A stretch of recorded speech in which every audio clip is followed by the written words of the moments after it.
Hi there, preparing for D220 exam can feel overwhelming, but it doesn't have to be. Stick with us and we're going to help you with it. We built a free question bank for the D220 exam. Preparing for an OA is no joke, so our guides and practice questions are completely free. With over 100 plus success stories, we have proven our videos will help you pass your exam on the first attempt. In this video, we'll be tackling questions across 5 key areas: clinical informatics, data security, healthcare interoperability, health legislation, system lifecycle. So let's get into it. Question 1. A community clinic wants a lifelong digital record that travels with a patient across multiple providers and hospitals over their entire lifetime. Which system best describes this need when compared to a single encounter legal record created and kept inside just one facility? A. Electronic medical record. B. Admission transfer discharge system. C. Electronic health record. D. Personal health record. Can you guess the answer?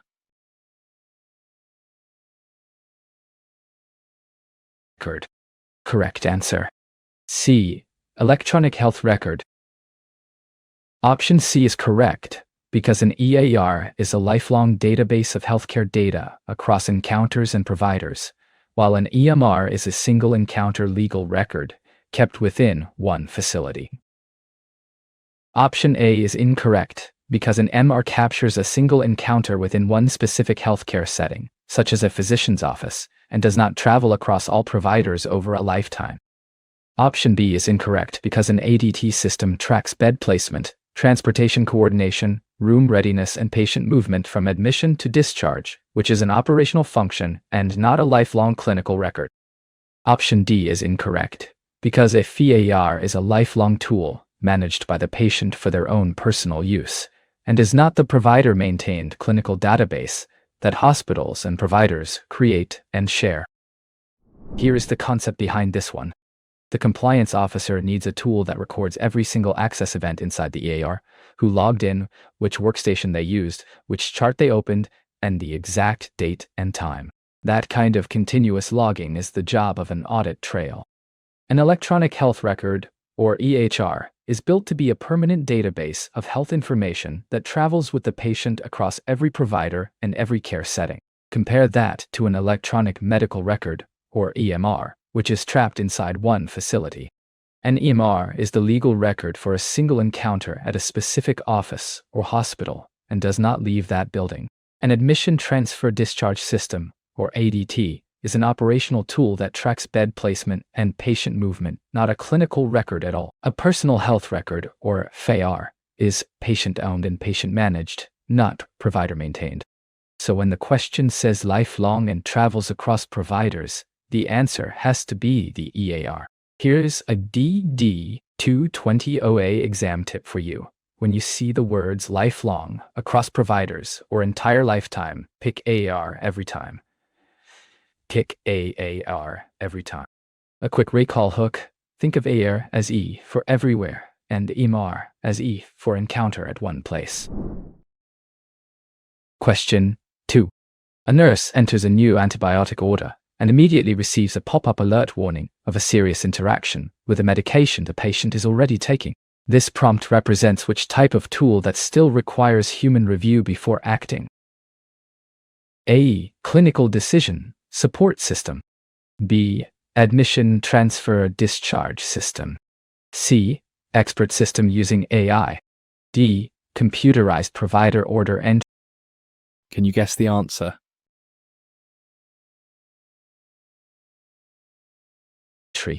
Correct answer. A. Clinical decision support system.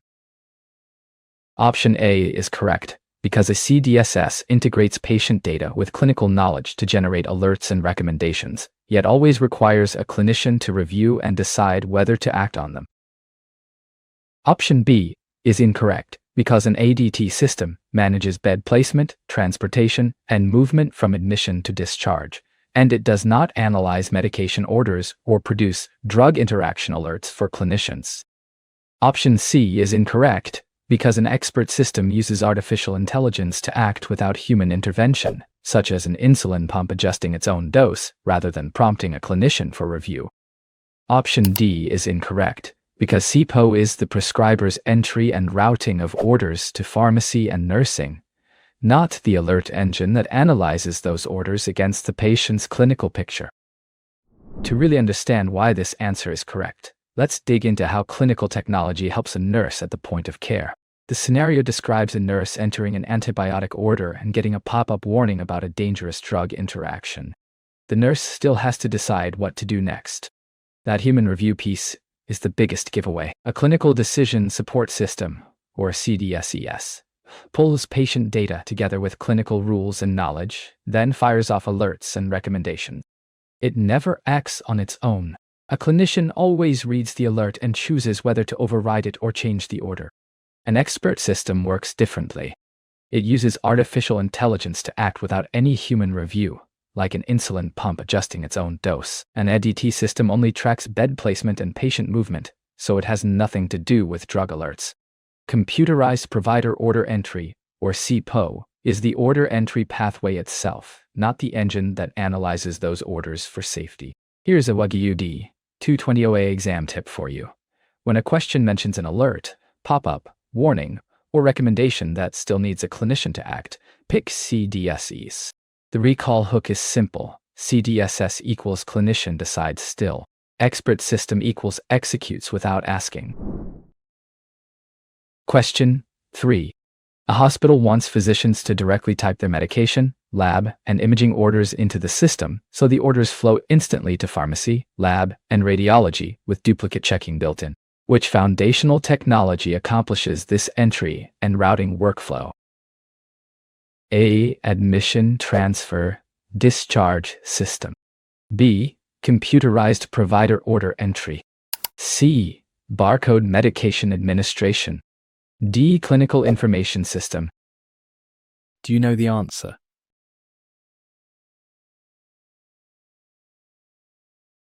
Correct answer. B. Computerized provider order entry. Option B is correct, because CPO lets prescribers enter orders that route directly to pharmacy, lab, and radiology, while checking for duplicates and delivering order status back to the clinical team. Both. Option A is incorrect, because an ADT system handles bed placement, transportation, and the administrative flow of patients through admission and discharge, and it is not the order entry and routing platform. Option C is incorrect, because barcode medication administration is a bedside safety check during dosing, not the order entry pathway, and it was mandated by the FDA to reduce medication errors.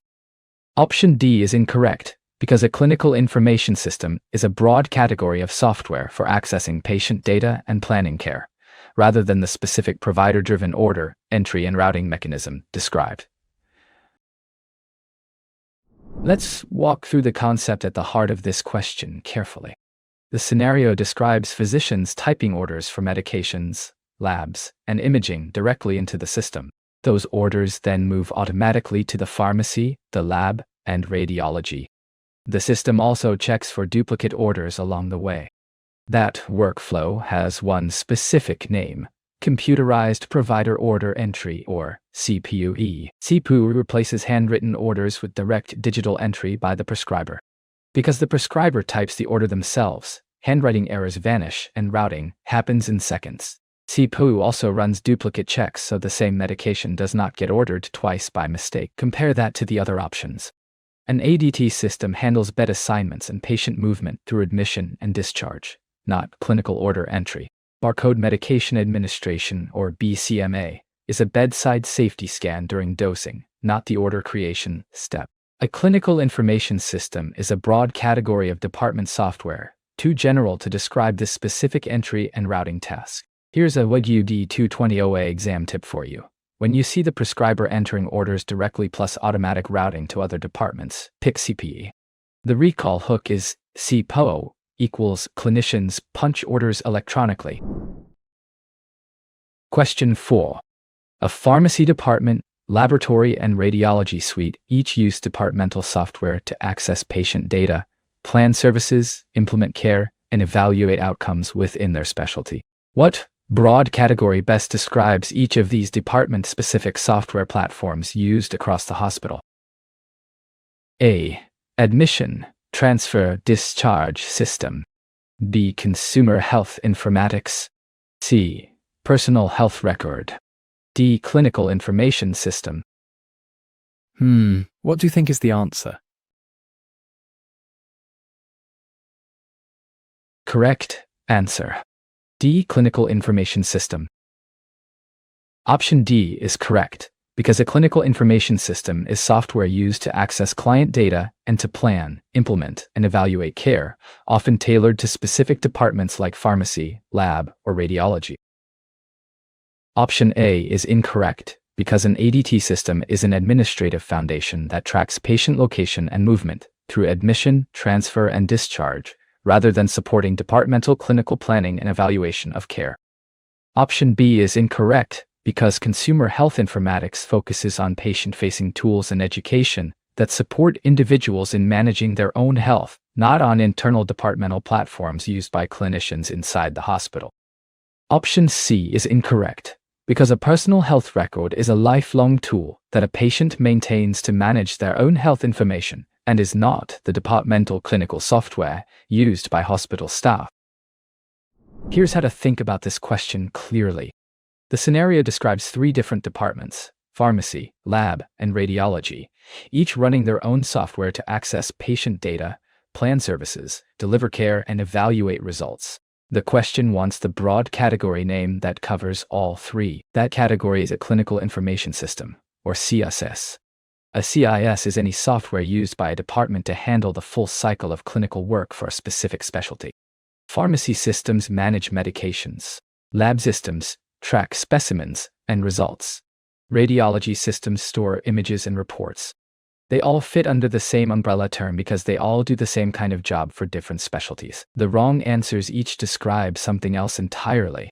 An ADT system is administrative, tracking bed placement and patient flow, rather than department-level clinical planning. Consumer health informatics points at patient-facing education tools, not internal hospital software. A personal health record is owned and managed by the patient themselves, not used inside the hospital by clinicians. Here's a D220 OA exam tip for you. When a question lists pharmacy, lab, or radiology software together and asks for the umbrella category, the answer is CIS.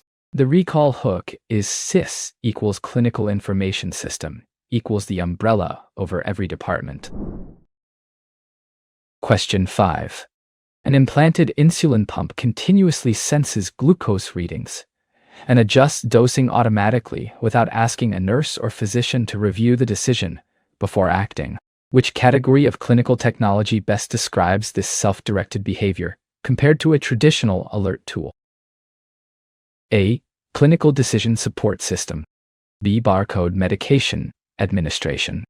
C. Expert system. D. Computerized provider order and What do you think is the answer?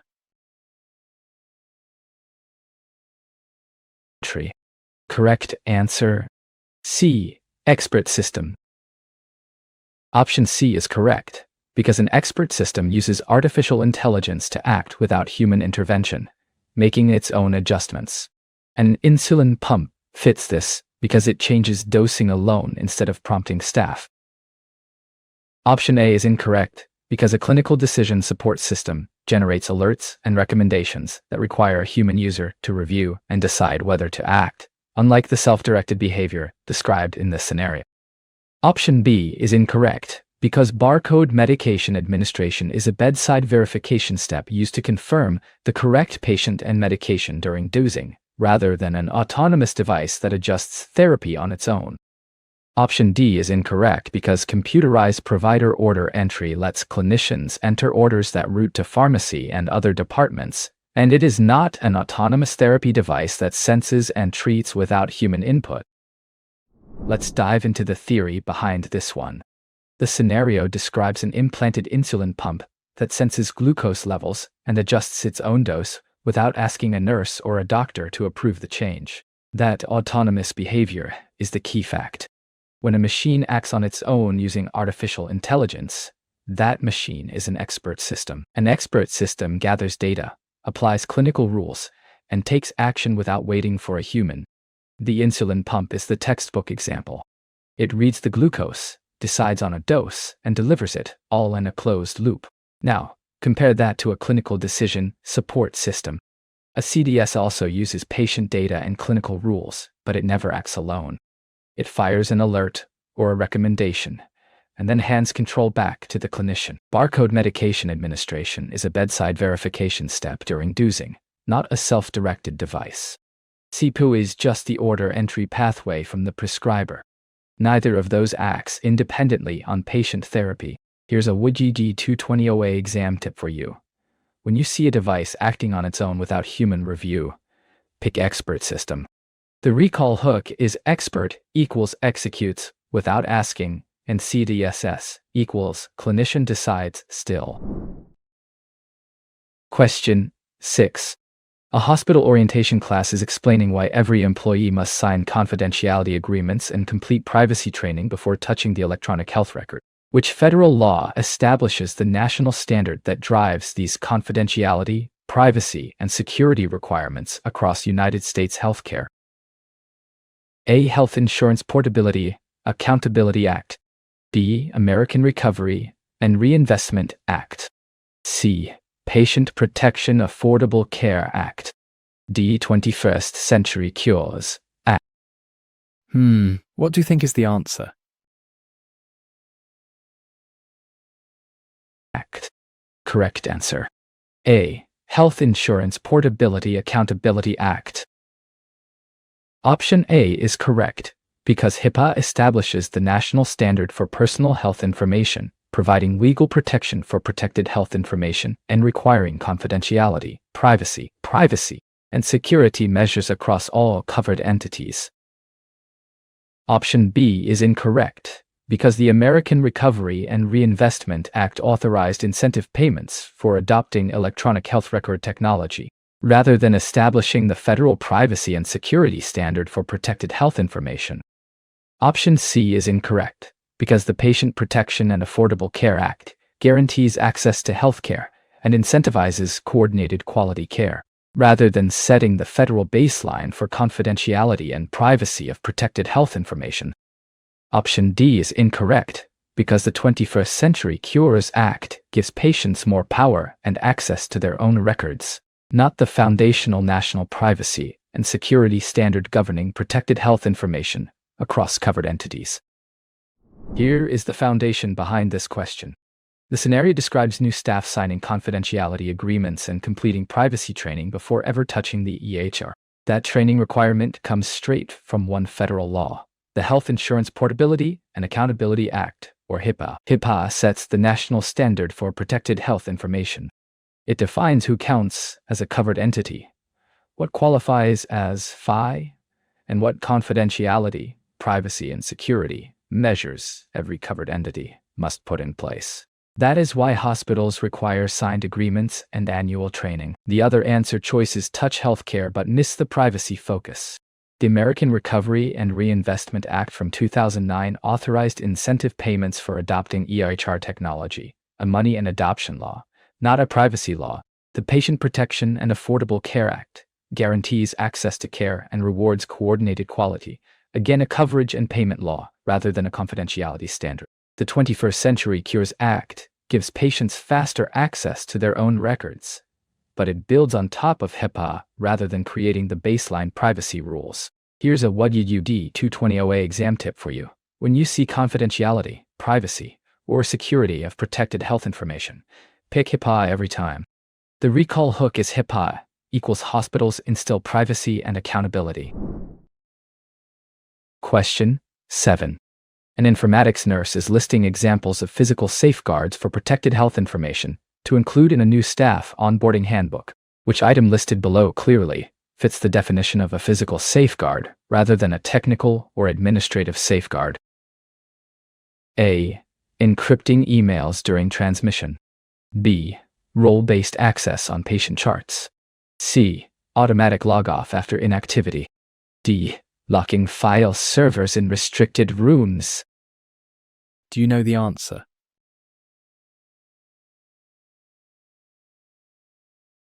Correct answer. D. Locking file servers in restricted rooms. Option D is correct, because a physical safeguard protects physical items and areas from unauthorized access and misuse, and placing file servers and computers in locked restricted rooms is a textbook example. Option A is incorrect, because encrypting emails during transmission is a technical safeguard, protecting data while it moves electronically, rather than securing the physical hardware or a restricted room from unauthorized human access. Option B is incorrect, because role-based access on patient charts is an administrative and technical safeguard that limits what each role can view, rather than a physical safeguard protecting buildings, servers, or hardware. Option C is incorrect, because automatic log-off after inactivity is a logical or technical safeguard that secures the software session and data, not a physical barrier protecting the workstation or device from people. Let's unpack the three categories of HIPAA safeguards, so this question becomes obvious. HIPAA requires covered entities to protect FI, using three kinds of safeguards: physical, technical, and administrative. A physical safeguard protects actual physical things, like hardware, buildings, rooms, and devices. That means locked server rooms, locked file cabinets, security cameras, and controlled badge access to data centers all count as physical safeguards. Locking file servers inside a restricted room hits that definition exactly. Now look at the other options. Encrypting emails during transmission protects data as it moves over the network, which is a technical safeguard, not a physical one. Role-based access on patient charts decides who can see which screen, which is administrative and technical, not physical. Automatic log-off after inactivity secures the software session itself, again a technical safeguard because it controls access to the data layer, not the hardware. Only locking the server in a restricted room fits the physical bucket. Here's a D220 exam tip for you. When you see physical safeguard, look for a locked door, a locked cabinet, or a restricted room. If you cannot touch it or walk into it, it is not physical. The recall hook is physical equals physically touchable barrier. Question 8. A compliance officer wants software that records who logged in, what workstation they used, which specific chart they opened, and when each event took place, so the team can investigate potential security violations and protect data integrity. Which tool best fits this description? A. Clinical Decision Support System. B. Audit Trail. C. Fishbone Diagram. D. Consolidated Clinical Document Architecture. Do you know the answer?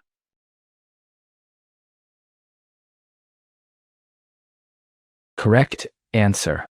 B. Audit Trail. Option B is correct, because an audit trail records the user, application, workstation, document, event description, and date and time, helping organizations detect security violations and protect data integrity throughout the electronic health record. Option A is incorrect, because a clinical decision support system generates patient care recommendations and alerts from clinical data, rather than logging user activity, workstation identifiers, and timestamps for later security investigation or review. Option C is incorrect because a fishbone diagram is a visual root cause analysis tool used for process improvement, not a continuous log of system activity used to monitor and investigate electronic record access. Option D is incorrect because the Consolidated Clinical Document Architecture is a standard supporting interoperability and the exchange of health information, not a software tool that records and reports user activity inside a single system. Here is the concept behind this one. The compliance officer needs a tool that records every single access event inside the EAR, who logged in, which workstation they used, which chart they opened, and the exact date and time. That kind of continuous logging is the job of an audit trail. An audit trail is a record-keeping system built into the EHR that captures user activity, application name, workstation identifier, document accessed, event description, and end timestamp. It is not designed to help with patient care. It exists so security teams can reconstruct events, investigate privacy violations, and protect the integrity of the data. The other answers do different jobs. A clinical decision support system generates care recommendations from patient data, not access logs. A fishbone diagram is a root cause analysis visual used in quality improvement, not a software logging tool. The Consolidated Clinical Document Architecture is a standard for structuring and exchanging clinical documents between systems. Again, not a log of who did what inside one system. Only the audit trail fits the description. Here's a D220 OA exam tip for you. When you see who, what, when, or which workstation, pick audit trail. The recall hook is audit trail equals the breadcrumb trail of every chart access. Question 9. A nurse receives an email that looks like hospital, it asking her to click a link and confirm her login credentials to avoid account lockout. She enters her username and password on the form. Which social engineering attack has just occurred? A. Ransomware attack on the server. B. Malware loaded through USB drive. C. Phishing attempt stealing sensitive credentials. D. Denial of service attack. What do you think is the answer? Correct answer. C. Phishing attempt stealing sensitive credentials. Option C is correct, because phishing is a deceptive method used to steal sensitive information, where an attacker sends a fake email and the victim completes a form, handing over credentials for criminal use. Option A is incorrect because a ransomware attack encrypts files and demands payment to restore access, and it does not rely on tricking a user into voluntarily typing credentials into a fake web form. Option B is incorrect because malware loaded through a USB drive requires physical insertion of an infected device into the workstation, not a deceptive email asking the user to type credentials into an online form. Option D is incorrect because a denial of service attack floods a system with traffic to make it unavailable to users, rather than tricking a nurse into giving her own credentials through a fake email. Let's examine what actually happened in this scenario. A nurse got an email that looked like it came from hospital. The email asked her to click a link and confirm her login credentials, supposedly to avoid account lockout. She typed her username and password into the form. That sequence of deception plus credential theft has one name: phishing. Phishing is a social engineering attack where the attacker uses a fake email, text, or website to trick the victim into handing over sensitive information. The attacker never breaks in through technical means. Instead, the victim walks right through the front door and gives away the credentials voluntarily. That is why phishing works so well, and why privacy training keeps warning staff about fake it emails. Now compare the wrong answers. Ransomware encrypts files and demands payment to unlock them, and it does not rely on a form where a user types their password. Malware loaded through a USB drive requires physical insertion of an infected device, which is not what happened here. A denial of service attack floods a system with traffic to take it offline, which has nothing to do with credential theft. Here's a D220 OA exam tip for you. When the question describes a fake email plus a link plus a user typing credentials, pick phishing. The recall hook is phishing equals phishing with fake bait through email. Question 10. A certified nursing assistant opens the electronic health record and can see vital signs and basic care notes, but cannot see laboratory orders or prescribing screens that are available to registered nurses. Which safeguard concept best explains this difference in visibility? A. Access levels by role. B. Automatic log-off from workstations. C. Encryption of data in transit. D. Physical locks on file cabinets. What do you think is the answer? Correct answer. A. Access levels by role. Option A is correct, because access levels restrict users to only the information needed for their role. So a certified nursing assistant sees less than a registered nurse, matching position and responsibility. Option B is incorrect, because automatic log-off ends an idle session to prevent someone else from using an unattended workstation, rather than deciding which screens or data a signed-in nursing assistant can view. Option C is incorrect, because encryption protects data while it travels between systems and cannot be read by outsiders, which does not determine what an authorized internal user sees once they log in. Option D is incorrect, because physical locks on file cabinets protect paper records from unauthorized access, while the scenario asks about different screens an authorized user sees after successfully logging into the electronic system. Here's what is really being asked in this question. A certified nursing assistant and a registered nurse log into the same AR, but they see different screens. The CNA gets vital signs and basic notes. The RN gets lab orders and prescribing screens on top of all that. Why the difference? Access levels by role. Role-based access is a core security concept.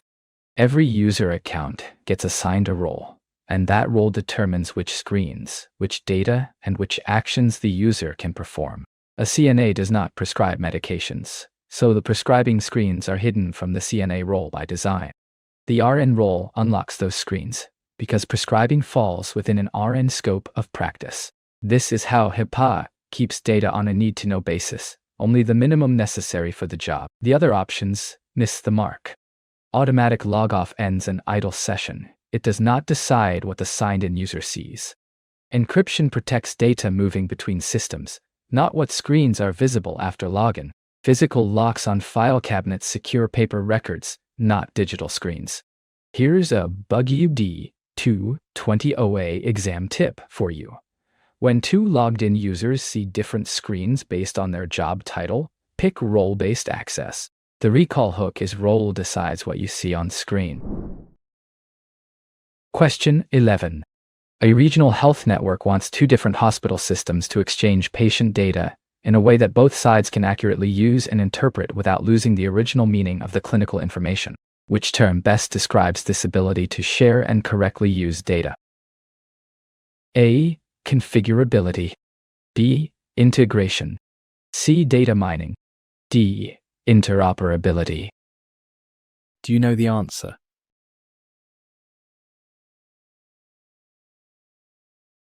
Correct answer. D. Interoperability. Option D is correct, because interoperability is the ability of two entities to exchange data and predictably use that information while retaining the original meaning, which is exactly what the regional network describes. Option A is incorrect because configurability is the extent to which a software product can be adjusted to meet a user's preferences, which does not address meaningful exchange of data between separate hospital systems. Option B is incorrect because integration is the process by which two systems exchange data seamlessly to the end user, but it does not by itself guarantee clinical meaning is preserved on both ends. Option C is incorrect because data mining is a technique that searches large data sets for hidden patterns and relationships, rather than the ability of two systems to exchange information while preserving its original meaning. Let's pull apart the concept at the center of this question. Two hospital systems need to swap patient data, and both sides must use that data correctly without losing the original clinical meaning. That specific capability is interoperability. Interoperability is the ability of two entities to exchange data and predictably use that data while keeping the original meaning intact. Data, thou.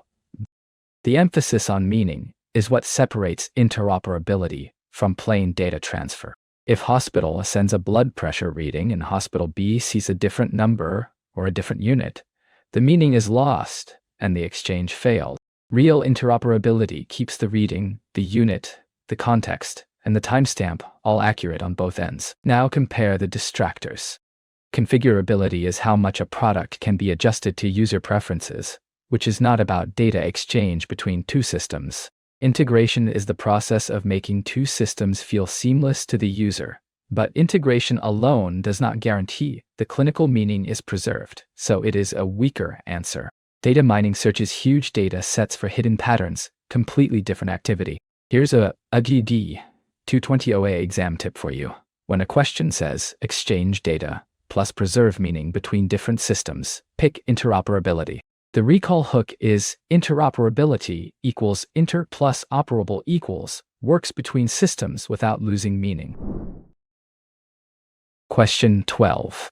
A technical team is choosing a recognized framework that specifies how patient data should be coded and structured so information can move accurately between a laboratory system, a pharmacy system, and the core electronic health record. Which framework fits this exchange role? A. Cumulative Index Nursing, Allied Health. B. Health Level 7. C. International Classification of Diseases. D. Technology Informatics Guiding Education Reform. What do you think is the answer? Correct answer. B. Health Level 7. Option B is correct, because Health Level 7 is a framework for exchanging patient data between information systems, with extensive rules for how data is coded, shared, integrated, and retrieved across health organizations. Option A is incorrect, because the Cumulative Index to Nursing and Allied Health Literature is the primary literature database used for nursing research, rather than a technical framework for structuring and exchanging clinical patient data. Option C is incorrect, because the International Classification of Diseases is the diagnostic coding system used for health management, billing, and reimbursement, not the broader framework that governs how data is exchanged between clinical systems. Option D is incorrect, because the Technology Informatics Guiding Education Reform initiative advances nurse informatics competencies and education, rather than defining the technical rules for coding and exchanging data between information systems inside a hospital. Here's the theory behind this question. A technical team needs a recognized framework that spells out how patient data should be coded and structured, so the lab system, the pharmacy system, and the main AHR can all move information accurately between each other. That framework is Health Level 7, written as L7. L7 is the dominant standard for exchanging clinical and administrative data between healthcare information systems. It defines the exact rules for how a message should look, how fields should be named, and how a receiving system should interpret the data. When a lab result flows from the lab system into the EHR without errors, A7 is usually doing the heavy lifting behind the scenes. Look at the wrong answers now. CINAL, the Cumulative Index to Nursing and Allied Health Literature, is a research article database, completely unrelated to data exchange between systems. The International Classification of Diseases, or ICD, is a coding system for diagnoses used in billing and reimbursement, not a general exchange framework. TIGER, Technology Informatics Guiding Education Reform, is an initiative for nurse informatics education, not a data exchange standard. Here's a D220 OA exam tip for you. When the question asks for a framework that lets systems exchange coded and structured clinical data, the recall hook is L7 equals the shared language between hospital systems. Question 13. An unconscious patient arrives in the emergency department after a car crash with no family present and no local chart. The team needs to pull records from any outside provider that may have treated the patient. Which form of health information exchange fits this unplanned search? A. Directed exchange between known providers. B. Consumer-mediated exchange by patients. C. Query-based exchange for unplanned events. D. Point-to-point interface only. Can you guess the answer?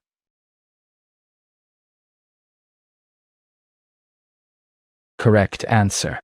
C. Query-based exchange for unplanned events. Option C is correct, because query-based exchange is used for unplanned events like emergency care, letting providers find and request information on a patient from other providers when no prior relationship exists. Option A is incorrect because directed exchange supports coordinated care between known providers who already have a relationship, sending and receiving messages securely, rather than searching outside sources during an unexpected emergency admission. Option B is incorrect because consumer-mediated exchange lets patients themselves review, manage, and share their own health information among providers, which cannot happen when the patient is unconscious and unable to participate. Option D is incorrect because a point-to-point interface is a narrow technical connection between two specific systems, not a broad exchange mechanism that finds records from unknown outside providers during an emergency event. Let's explore the three types of health information exchange so this question makes sense. An unconscious patient shows up in the ED after a car crash. No family. No local chart. The team has no idea which outside providers have treated this patient before, but records need to be pulled right now. That emergency search pattern matches query-based exchange exactly. Query-based exchange lets a provider send out a broad request to find and pull records from other providers, even when no prior relationship exists between them. This is purpose-built for unplanned events like emergency care, where speed matters and the patient cannot help. The provider queries the network, and matching records come back. Directed exchange is different. It is a provider-to-provider transfer between two sides that already know each other, like a primary care doctor sending a referral to a specialist. That does not fit an unconscious patient with no history available. Consumer-mediated exchange puts the patient in the middle, reviewing and sharing their own records, which obviously cannot happen when the patient is unconscious. Point-to-point is a narrow technical link between two specific systems, not a broad search mechanism. Here's a D220 OA exam tip for you. When you see emergency, unconscious, unplanned, or no prior relationship, pick query-based exchange. The recall hook is query equals question, asked in emergency. Question 14. A stable patient is being transferred to a rehabilitation hospital that uses a completely different electronic health record and has no access to the sending hospital's full chart. The team needs a concise snapshot of current conditions, medications, and allergies. Which document best meets this need? A. Continuity of care document. B. Audit trail report.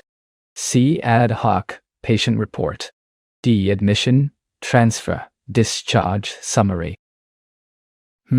What do you think is the answer? Correct answer. A. Continuity of care document. Option A is correct, because a continuity of care document is a snapshot of a patient's health and healthcare designed for a provider who does not have access to the person's full electronic health record. Option B is incorrect, because an audit trail report logs who accessed the chart, what they did, and when, which helps security investigations but does not provide a clinical summary for a receiving care team. Option C is incorrect, because an ad hoc patient report is a one-time custom pull of information for a specific internal need, not a standardized transfer snapshot a receiving facility can reliably interpret. Option D is incorrect, because an admission transfer discharge system tracks bed placement and patient movement, rather than producing a concise clinical snapshot of current conditions, medications, and allergies for another facility. Let's unpack this transfer scenario carefully. A stable patient is moving to a rehabilitation hospital that runs a completely different EHR. The rehab team cannot read the sending hospital's full chart, so they need a short, standardized snapshot that covers current conditions, medications, and allergies. That specific document is a continuity of care document, or CCD. A CCD is a standardized summary of a patient's health status designed for exactly this situation, handing over key clinical information to a provider who does not have access to the full electronic record. It captures problems, medications, allergies, immunizations, and recent results in one readable package that any modern AHR can interpret. Now, knock out the other options. An audit trail report logs who accessed the chart and when, a security tool, not a clinical handoff document.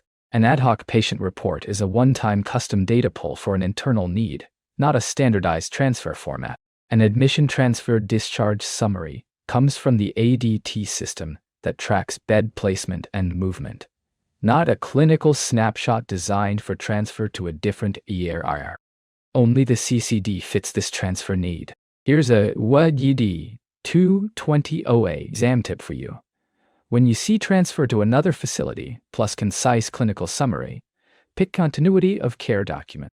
The recall hook is CCD equals care continues document across facilities. Question 15. A surgical documentation system and the main electronic health record appear as one workflow to staff.jf. Nurse's chart in surgery and the data shows up seamlessly in the main record without any copy and paste. Which term best captures this seamless experience from the user view? A. Authentication. B. Configurability. C. Ergonomics. D. Integration. Do you know the answer?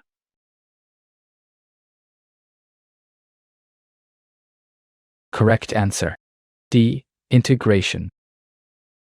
Option D is correct because integration is the process by which two different information systems exchange data in a way that feels seamless to the end user, which matches the surgical and main record scenario.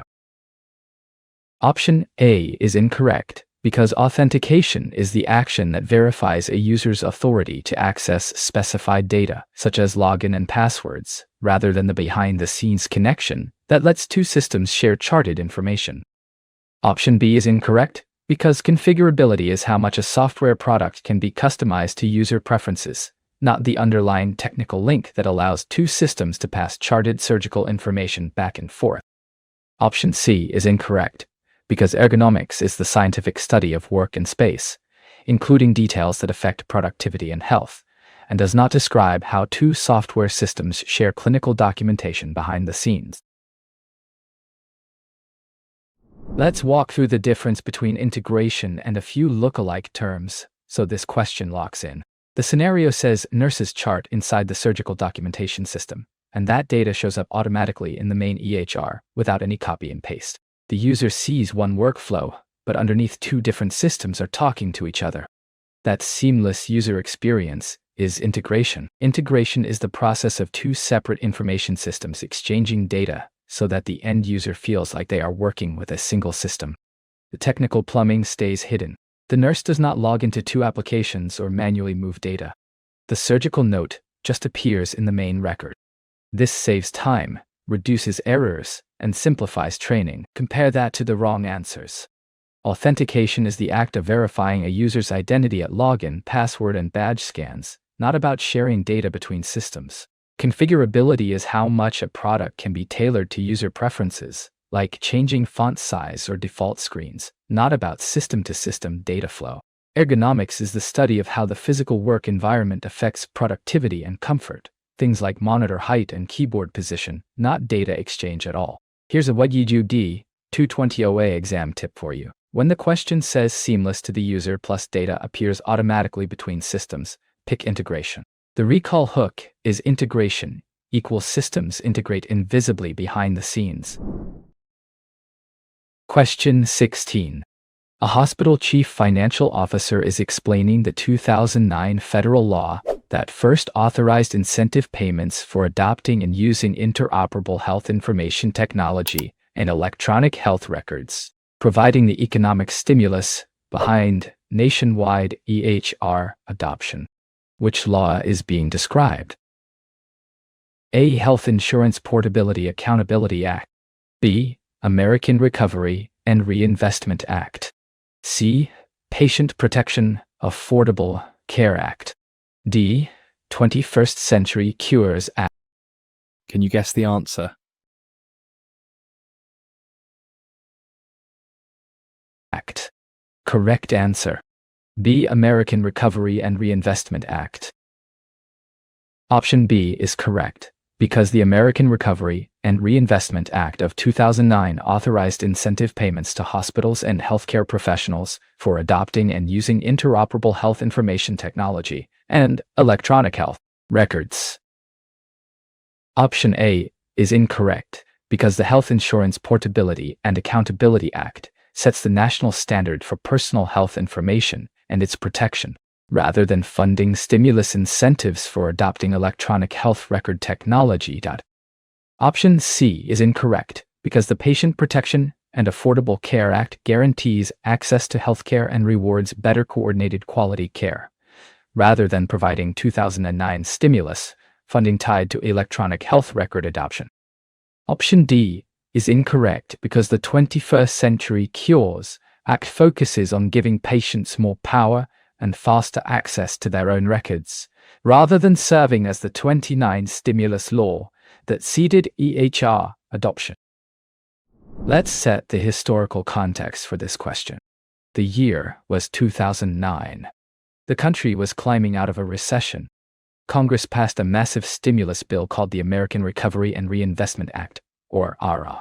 Inside that stimulus package sat the first major federal push to get hospitals and providers onto electronic health records. ARA authorized incentive payments that rewarded healthcare organizations for adopting and using interoperable EHR technology.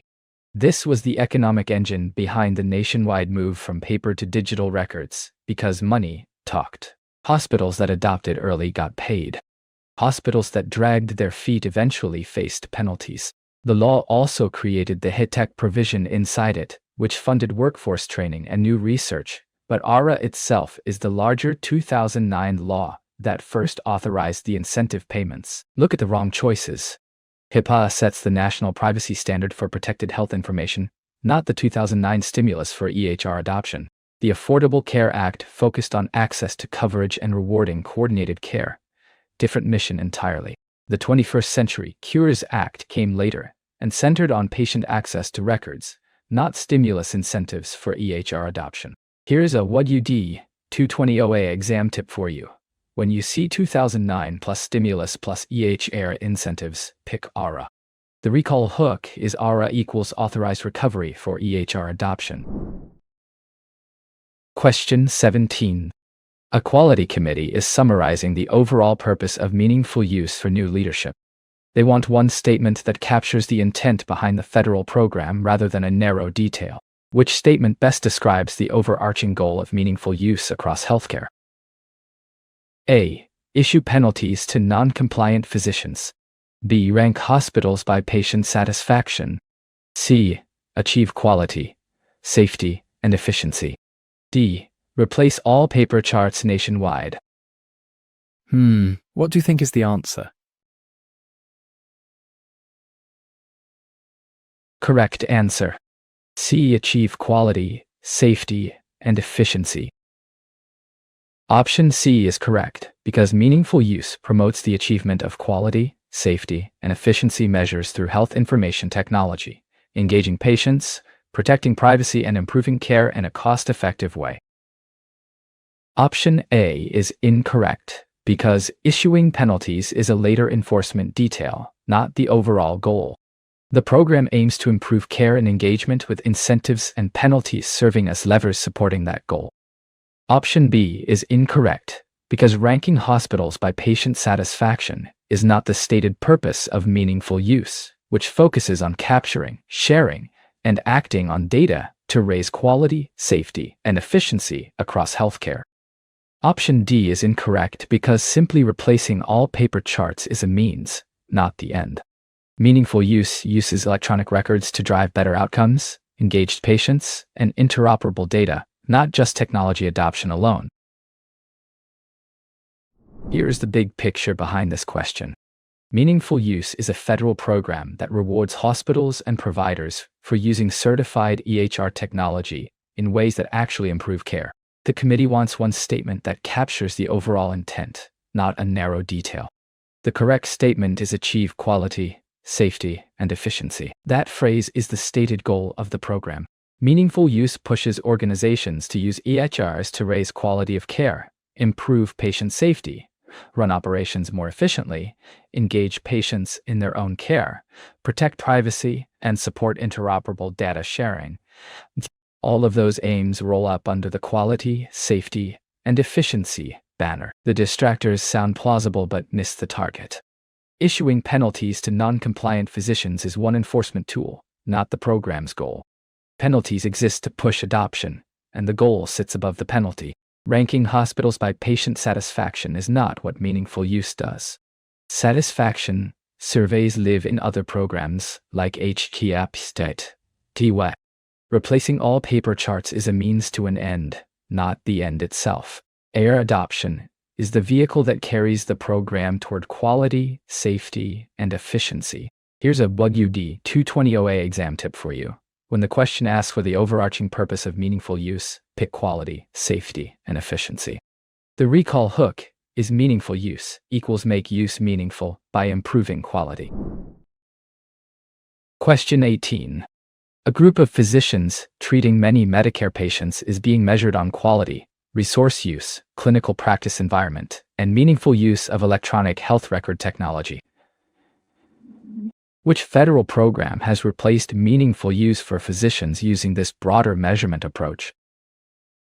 A. Merit-based incentive payment system. B. Health Level 7 framework. C. Admission transfer discharge program. D. Affordable care organization model. Can you guess the answer?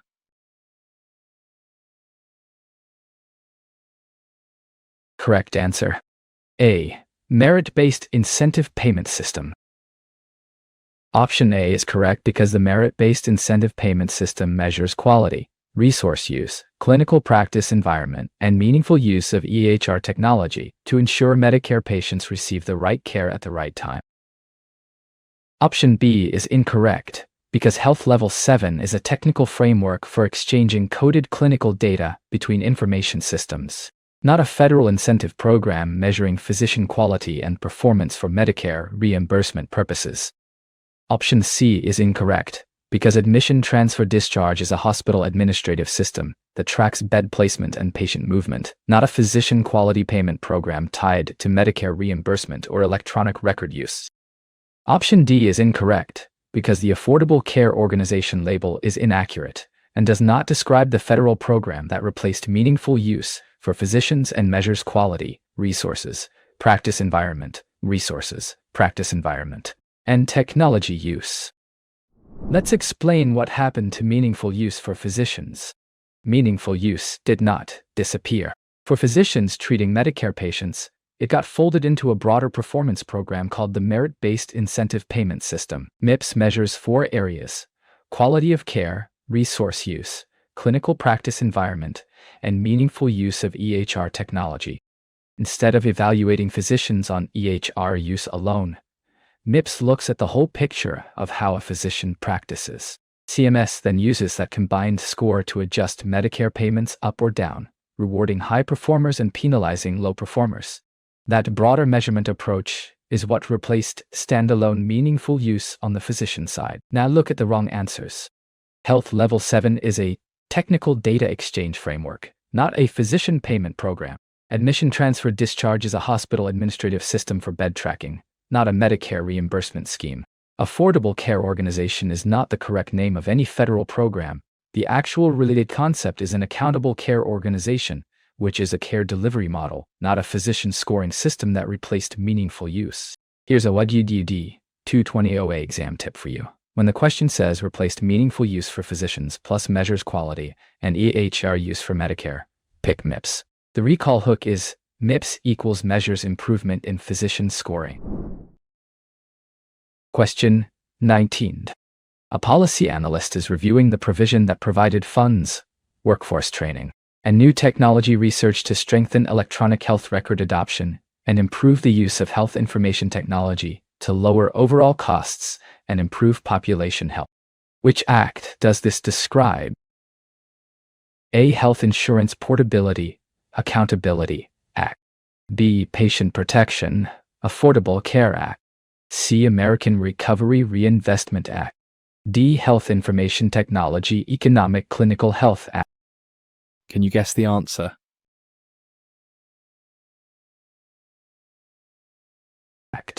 Correct answer. D. Health Information Technology Economic Clinical Health Act. Option D is correct because the HITECH Act provided funds and incentives to increase EHR adoption, fund workforce training, and new technology research, while pushing meaningful use to lower cost and improve population health.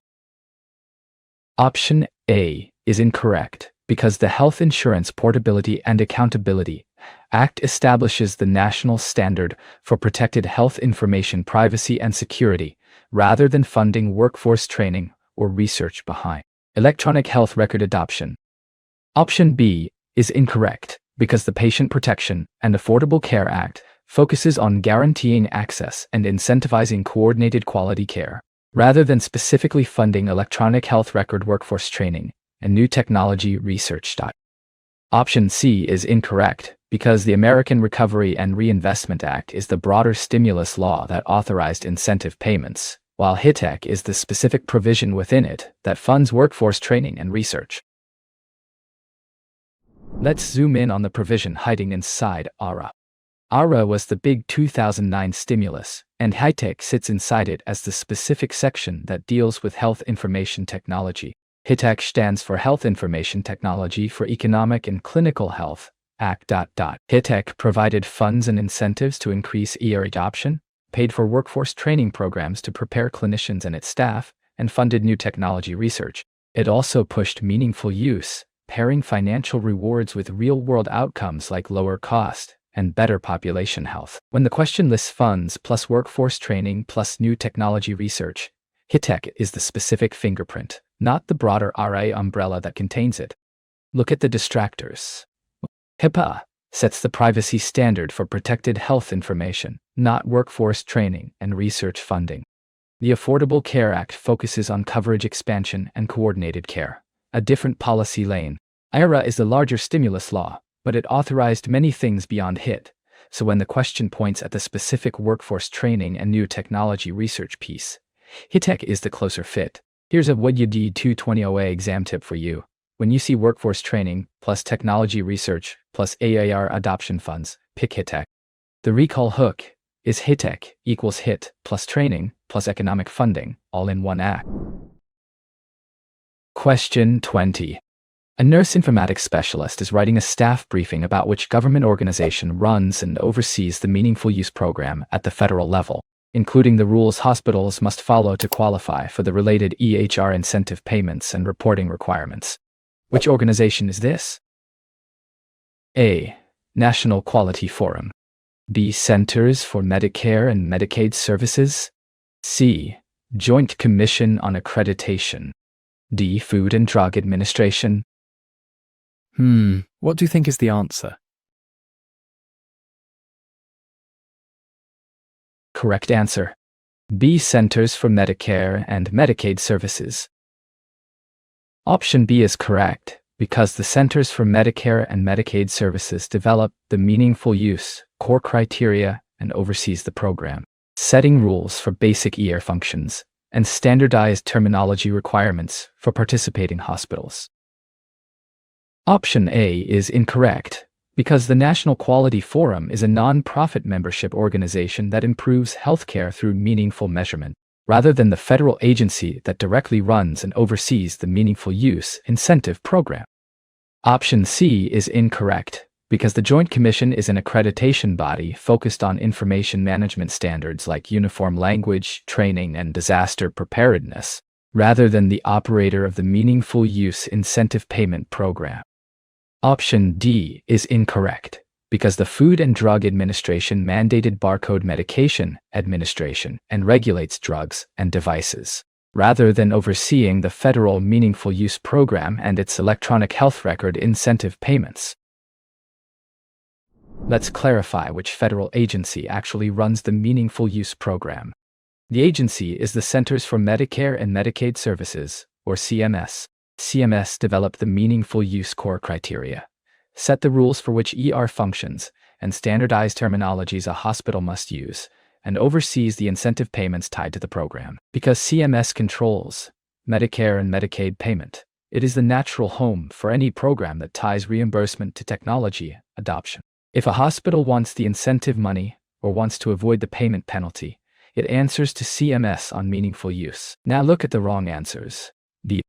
The National Quality Forum is a nonprofit membership organization focused on measurement science, not a federal agency running Meaningful Use. The Joint Commission is an accreditation body for hospitals that focuses on standards like information management and disaster preparedness, but it does not administer the Meaningful Use incentive program.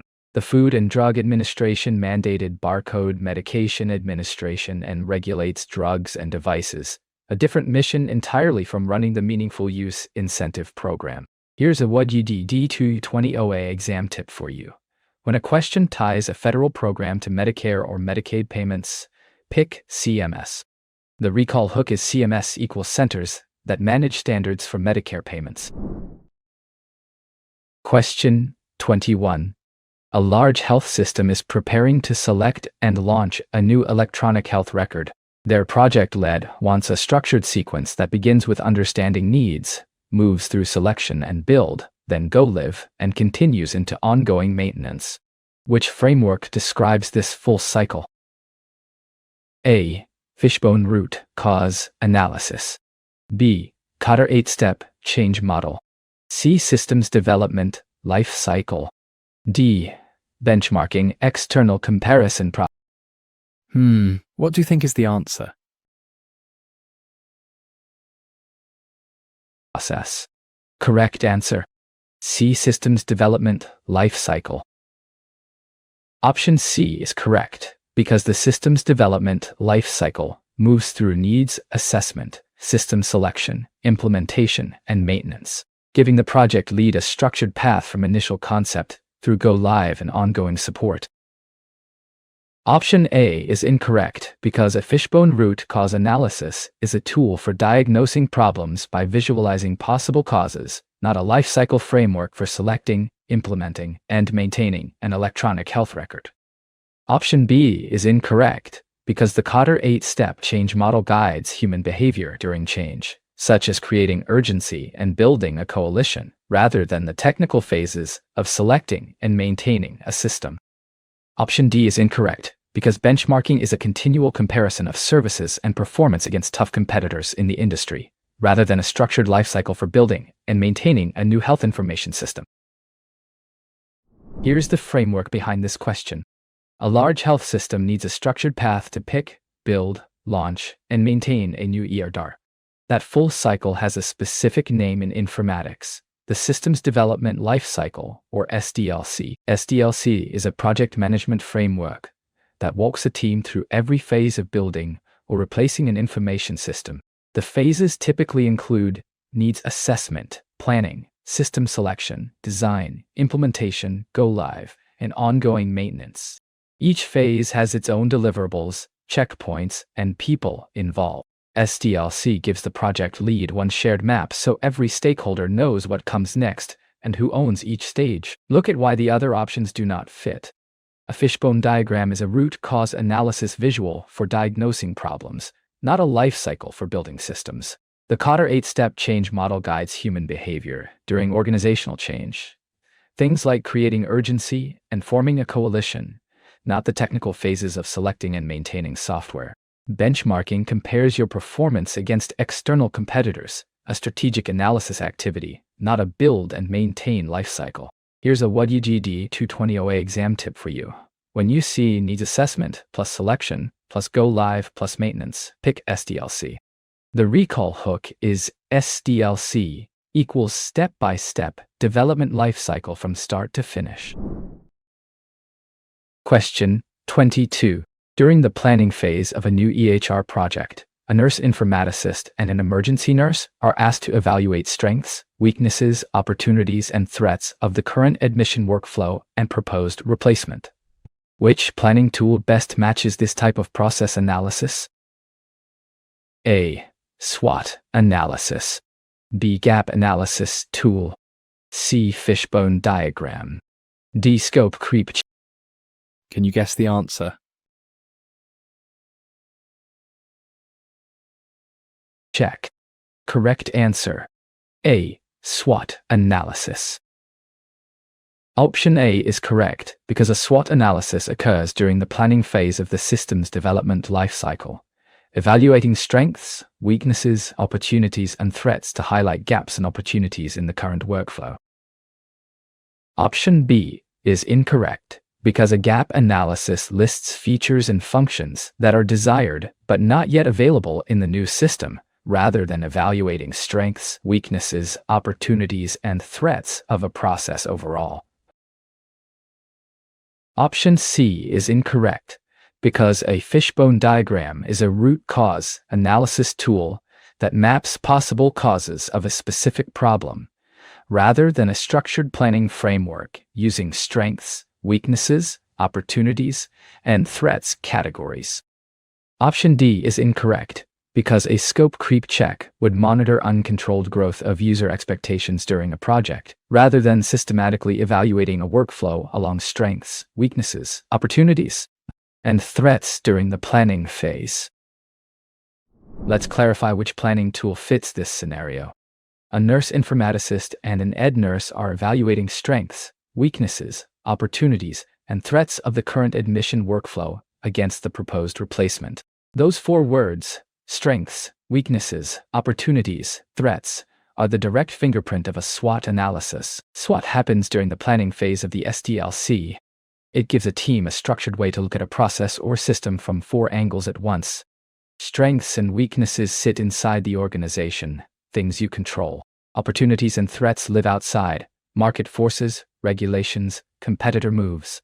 Mapping all 4 sides of the box helps a team decide whether to keep a process, replace it, or redesign it. Now, knock out the lookalikes. A gap analysis lists features the new system should have but does not, a feature-by-feature comparison between wanted and offered, not a 4-quadrant process evaluation. A fishbone diagram maps possible causes of a specific problem, a diagnostic tool, not a structured planning framework. Scope creep is a risk phenomenon, the runaway growth of user expectations during an in-progress project, not a tool used during early planning. Here's a D220 OA exam tip for you. When you see the 4 words strengths, weaknesses, opportunities, and threats, pick SWOT analysis every time. The recall hook is SWOT equals 4 corners of the planning box. Question 23. Midway through the implementation of a new EHR, department leaders keep asking to add unapproved features and extra reports that were never in the original charter. Timelines slip and budgets strain. Which project, risk concept, best names what the team is experiencing? A. Gap analysis. B. Parallel conversion. C. Big bang conversion. D. Scope creep. Do you know the answer?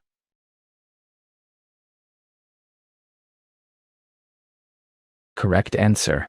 D. Scope creep. Option D is correct, because scope creep is unapproved and uncontrolled growth of user expectations and features as a project progresses, causing serious delays, budget problems, and potential project failure when it is not checked. Option A is incorrect, because a gap analysis identifies features and functions desired but not yet available in the new system during planning, rather than the runaway additions to an in-progress project shown here. Option B is incorrect, because parallel conversion operates both the old and new systems for a limited time to allow safe testing, which is a deployment strategy rather than the unchecked growth of expectations here. Option C is incorrect because a big bang conversion is an all-at-once strategy that switches every user to the new system at the same time, not the unapproved feature requests stretching this project. Here's what is happening in this project. Department leaders keep asking for features and reports that were never part of the original charter. Timelines slip. Budgets strain. That pattern has one name in project management: scope creep. Scope creep is the uncontrolled, unapproved growth of user expectations and requirements after a project has already started. It sounds small at first. One extra report here, one extra field there. Each request seems reasonable on its own, but each addition costs time, money, and testing effort. Left unchecked, scope creep can stretch a project past its deadline, blow through the budget, or kill the project entirely. That is why experienced project managers lock the scope early, use change control processes to evaluate new requests, and push back firmly on additions that do not belong. Look at the wrong options. Gap analysis identifies features wanted, but not yet built during planning, not the chaos of mid-project additions. Parallel conversion keeps old and new systems running at the same time for safe testing, a deployment strategy, not a risk. Big bang conversion switches everyone over at once, again a deployment strategy. Here's a D220 OA exam tip for you. When you see unapproved features, timeline slips, and budget strain during an active project, pick scope creep. The recall hook is scope creep equals scope silently creeping bigger week by week. Question 24. A nurse leader preparing staff for a new HR is using a three-stage model that begins by breaking old habits, moves through learning the new system, then solidifies the new behavior. Which foundational change theory uses this unfreezing, changing, and refreezing sequence? A. Kotter 8-step model. B. Lewin change theory. C. Systems development, life cycle. D. Plan, do, study, act.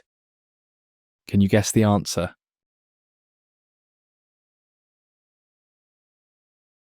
Correct answer. B. Lewin change theory.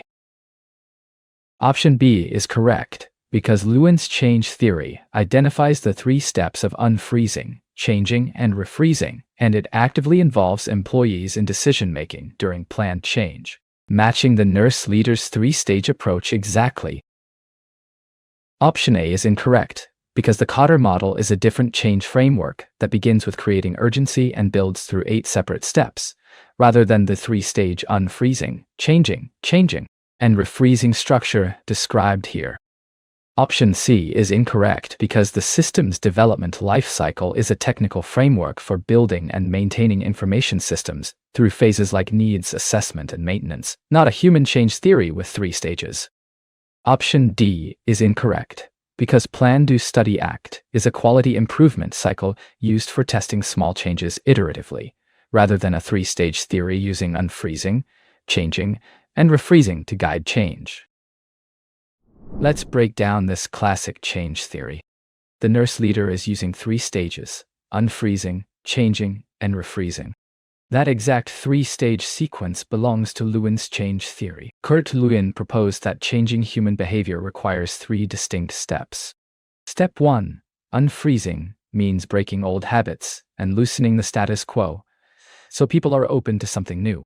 Staff see why the current system is failing and get ready to let it go. Step 2, changing, is the active transition phase.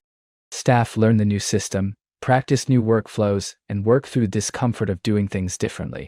Step 3, refreezing, locks in the new behavior so it becomes the routine. Now compare the other answers. Kotter's model uses 8 separate steps, starting with creating urgency, building a coalition, forming a vision, and so on. Totally different framework. The systems development lifecycle is a technical project framework for building software, not a theory of human behavior change. Plan, Do, Study, Act is a quality improvement cycle for testing small changes iteratively, not a 3-stage change theory. Here's a video D220 OA exam tip for you. When you see unfreeze, change, and refreeze, pick Lewin. The recall hook is Lewin equals 3 words, just like an ice cube: melt, then mold, then freeze again. Question 25. Deshabdias. A hospital has purchased a new electronic health record and assembled an implementation group. Leadership asks what this interdisciplinary group should do first before moving into training, testing, or go-live planning. Which foundational task should the implementation committee complete before any other activities? A. Fire the prior vendor immediately. B. Begin live staff training sessions. C. Develop a detailed project timeline. D. Announce the go-live date publicly. Can you guess the answer?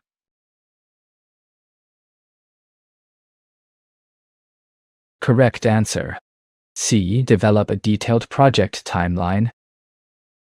Option C is correct, because the first task of a project implementation team is to develop a timeline that anchors planning, testing, and training, keeping interdisciplinary members aligned on scope and deliverables from the start. Option A is incorrect, because firing a vendor is a legal and contractual action, not the foundational task of an implementation committee, whose job is to plan, test, train, and coordinate activities after purchase.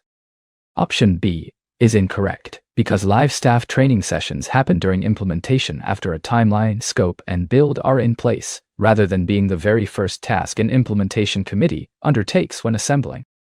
Option D is incorrect because announcing a go-live date publicly before a timeline exists sets the team up for failure, since the date should follow from a carefully planned schedule and tested implementation strategy. Let's set the stage. A hospital bought a new ER TAR. An implementation committee just got assembled. Before anyone trains staff, tests software, or picks a go-live date, the committee needs to do one thing first. That first task is to develop a detailed project timeline. A timeline is the backbone of the whole implementation. Without it, nobody knows what happens when, who is responsible, or how each task connects to the next. Once a timeline exists, the committee can plan training dates, testing windows, data migration, and go-live readiness around it. The timeline also keeps interdisciplinary members, nursing, pharmacy, medical staff, physical therapy, aligned on scope and deliverables from day one. Everything else hangs off the schedule. Now examine why the wrong options fail. Firing the prior vendor is a legal and contractual matter, not the committee's founding task.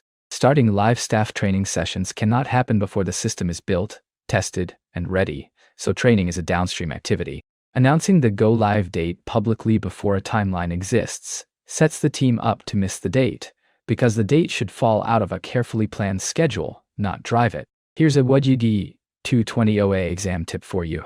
When the question asks what an implementation committee should do first, pick develop a detailed project timeline. The recall hook is timeline first, everything after. Question 26. A nursing informatics student is learning a model that describes how raw facts become meaningful insight and eventually guide clinical judgment. Which framework arranges these concepts in a hierarchy that moves from the most basic to the most refined form? A. Data, information, knowledge, wisdom. B. Systems development, life cycle. C. Plan, do, study, act, cycle. D. Strengths, weaknesses, opportunities, threats. What do you think is the answer?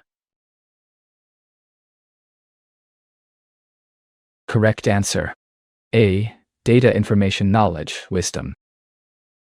Option A is correct, because the DW framework stacks 4 levels, starting with raw data and moving upward through information, knowledge, and wisdom as each stage adds context, meaning, and clinical judgment.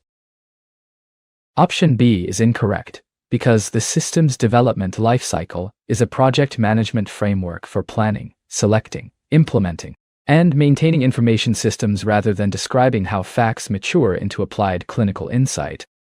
Option C is incorrect, because the Plan, Do, Study, Act cycle is a quality improvement tool for testing small changes in practice and is not the conceptual hierarchy linking raw data to expert judgment.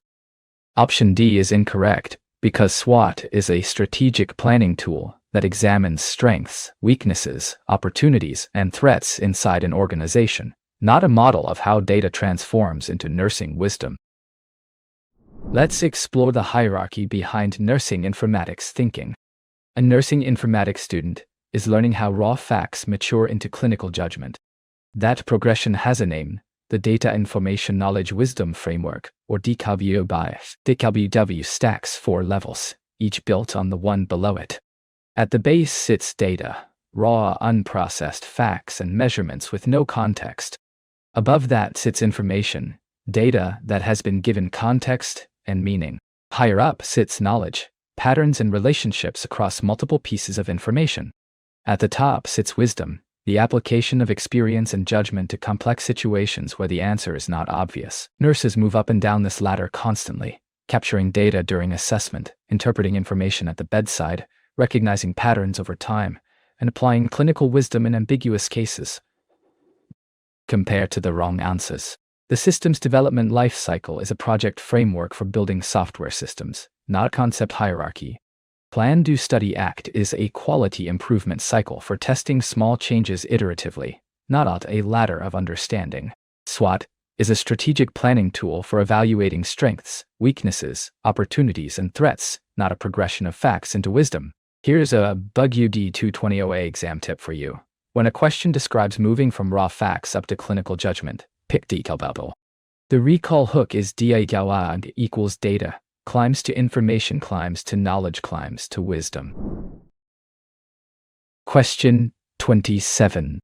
A nurse records a blood pressure reading of 138/84 in a patient's chart without any interpretation or comparison attached to the number. In the DKW hierarchy, This raw unprocessed entry best represents which foundational level? A. Information. B. Wisdom. C. Knowledge. D. Data. What do you think is the answer? Correct answer. D. Data. Option D is correct, because data refers to raw, unprocessed facts or measurements captured without context, such as a single blood pressure reading entered with no interpretation, comparison, or clinical meaning attached. Option A is incorrect, because information appears only after data is placed in context, such as comparing today's reading to a baseline or flagging the value as elevated based on ranges. Option B is incorrect, because wisdom represents the highest level of the hierarchy and involves experienced judgment applied to complex situations, far beyond simply recording a raw vital sign. Option C is incorrect, because knowledge means synthesizing multiple pieces of information into patterns and relationships, which requires analysis of data that has already been given meaningful context. Here's the concept being tested. A nurse records a blood pressure of 138/84. No comparison to baseline. No flag. No interpretation. Just the number on the screen.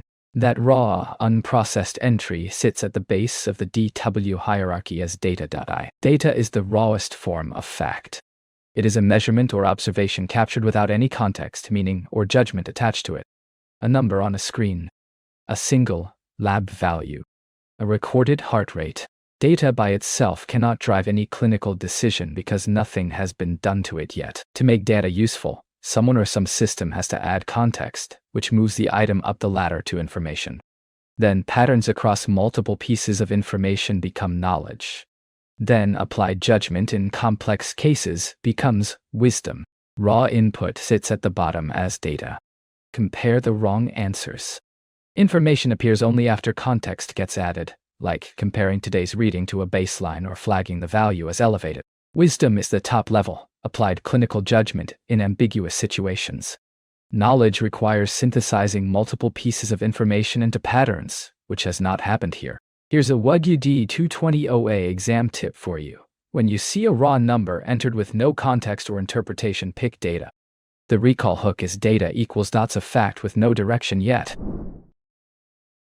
Question 28. A nurse charts a blood pressure reading, and the system flags it as elevated compared with the patient's 3-month baseline. Adding context and comparison to raw numbers produces which level in the DW progression? A. Data. B. Information. C. Wisdom. D. Knowledge. Do you know the answer?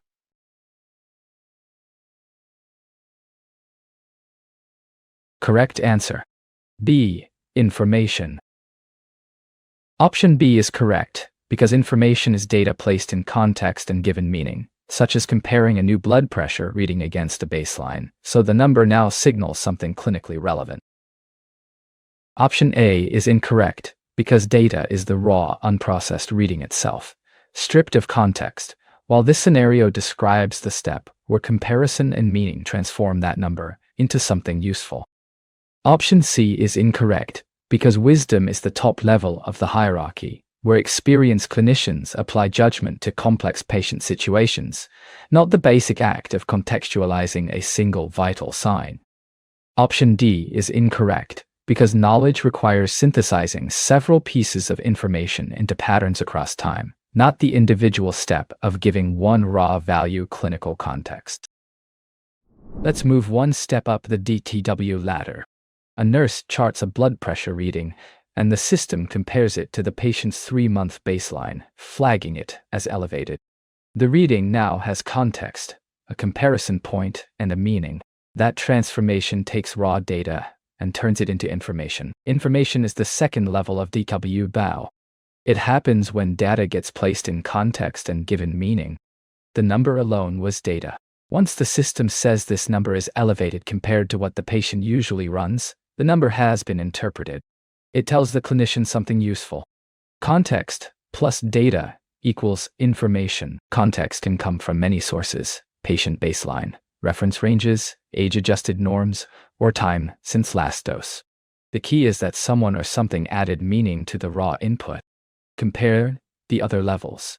Data is the raw reading itself with no context, which is the level below information.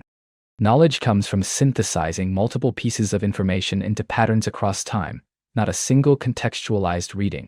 Wisdom sits at the top and involves experienced clinical judgment in complex scenarios, well beyond flagging one vital sign. Here's a what you D220 OA exam tip for you. When you see raw data plus added context or comparison, pick information. The recall hook is information equals in context.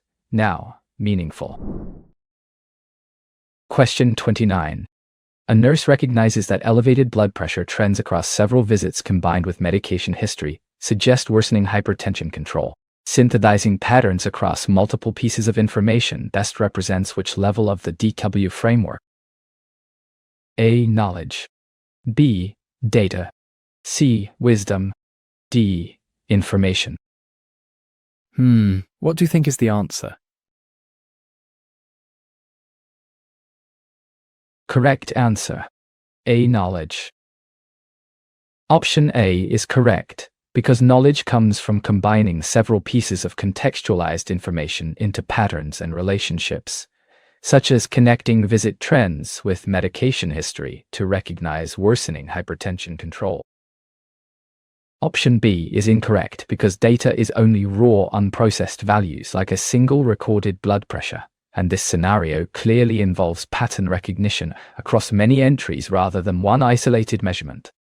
Option C is incorrect because wisdom goes beyond pattern recognition and involves applying deep clinical judgment in ambiguous situations, while this scenario stops at identifying a trend across organized information. Option D is incorrect because information describes a single reading that has been contextualized, not the higher step of synthesizing several contextualized readings into a pattern across time. Let's keep climbing the DW ladder. A nurse sees elevated blood pressure trends across several visits and combines that with the patient's medication history. Putting multiple pieces of information together into a pattern signals worsening hypertension control. That act of synthesis lives at the knowledge level. Knowledge is the third step in DW. It comes from combining several pieces of contextualized information into patterns and relationships. A single flagged reading was information. Many flagged readings across multiple visits, plus medication data, plus time trends, starts forming a clinical story. That story is knowledge. Knowledge lets a clinician see connections that no single data point could reveal. It is the difference between reading one headline and understanding the whole plot of the news. Knowledge supports clinical reasoning, helps predict what might happen next, and guides intervention planning. Now, compare the other levels. Data is a single raw reading with no context, the bottom of the ladder. Information is a single reading given context, one step below knowledge. Wisdom is the top level where experienced clinicians apply judgment to ambiguous situations, beyond pattern recognition alone. This scenario stops at the pattern, so knowledge fits. Here's a what you D220 OA exam tip for you. When you see synthesized patterns across multiple pieces of information, pick knowledge. The recall hook is knowledge equals knots tying information pieces together. Question 30. A seasoned nurse uses years of experience and clinical reasoning to decide when to escalate a complex patient scenario, even though vital signs technically fall within normal limits. Which highest level of the DW hierarchy describes this applied judgment? A. Knowledge. B. Information. C. Wisdom. D. Data. Do you know the answer?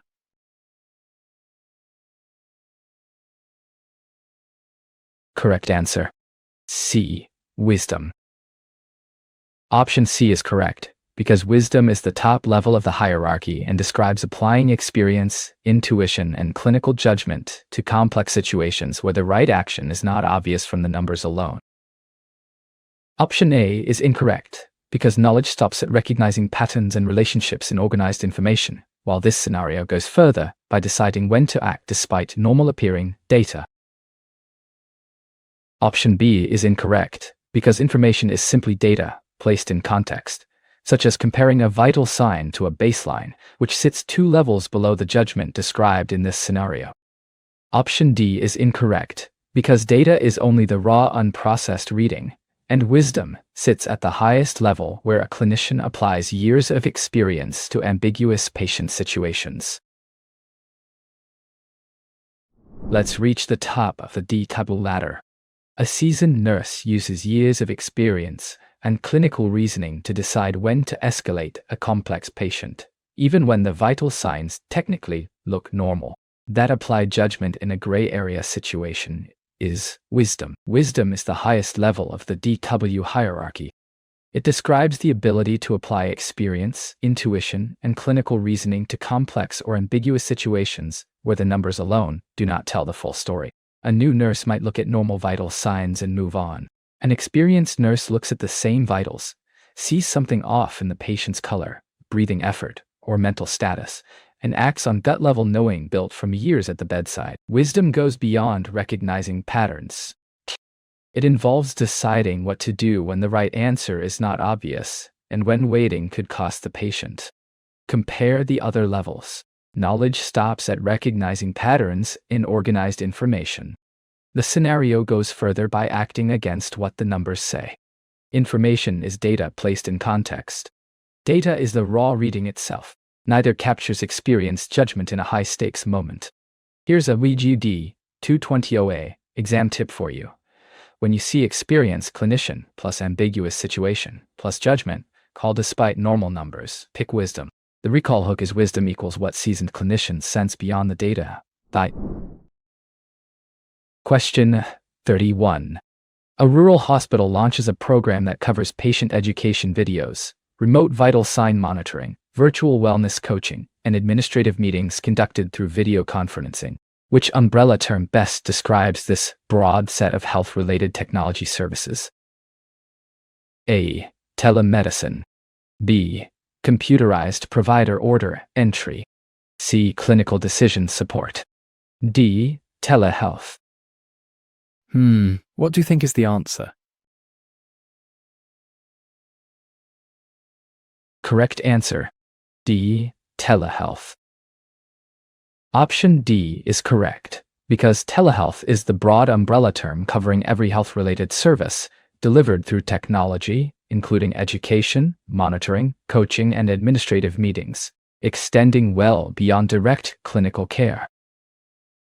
Option A is incorrect, because telemedicine is the narrower subset of telehealth limited to clinical services like diagnosis and treatment, delivered remotely by licensed providers, which does not cover education or administrative functions. Option B is incorrect, because HIPAA is a system that lets providers enter medication, lab, and imaging orders electronically inside an EAR, which is unrelated to remote video or monitoring services. Option C is incorrect, because clinical decision support delivers real-time alerts and guidance to clinicians inside the EHR workflow, not the broad mix of remote education, monitoring, and meeting services described. Let's sort out telehealth versus telemedicine, so this question becomes clear. A rural hospital runs a program that covers patient education videos, remote vital sign monitoring, virtual wellness coaching, and administrative meetings over video. That broad mix of services needs one umbrella term: telehealth. Telehealth is the broad category that covers any health-related service delivered through technology. It includes clinical care, but it also covers non-clinical activities like patient education, wellness coaching, staff training, administrative meetings, and remote monitoring. The defining feature is scope. Telehealth casts the widest net. Telemedicine is the narrower clinical subset. When a licensed provider diagnoses or treats a patient remotely, that specific encounter is telemedicine. Telehealth contains telemedicine but extends well past it. Think of telehealth as the umbrella and telemedicine as one spoke under that umbrella. Because this scenario lists education, monitoring, coaching, and meetings, the umbrella term telehealth is the best fit. Compare the wrong options. Telemedicine is a narrower clinical subset, so it does not cover administrative meetings or general education. HIPAA lets providers enter medication and lab orders inside an EHR, unrelated to remote video services. Clinical decision support fires alerts inside the EHR workflow, also unrelated to remote care delivery. Here's a D220 OA exam tip for you. When you see a mix of clinical and non-clinical remote services, pick telehealth. The recall hook is telehealth equals tele-umbrella, covering everything remote. Why? Question 32. A physician uses real-time video to examine a patient's surgical incision, adjust medications, and document the encounter in the chart. Which narrower term specifically describes clinical services delivered remotely by licensed providers to diagnose or treat patients? A. Telemedicine. B. Telehealth. C. Health information exchange. D. Personal health record. What do you think is the answer?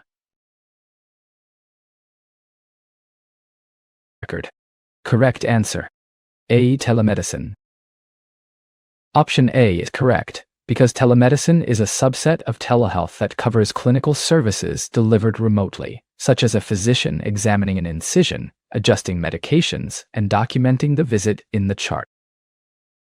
Option B is incorrect because telehealth is the broader umbrella that includes telemedicine, but also covers non-clinical services like patient education, wellness coaching, and administrative meetings held over video.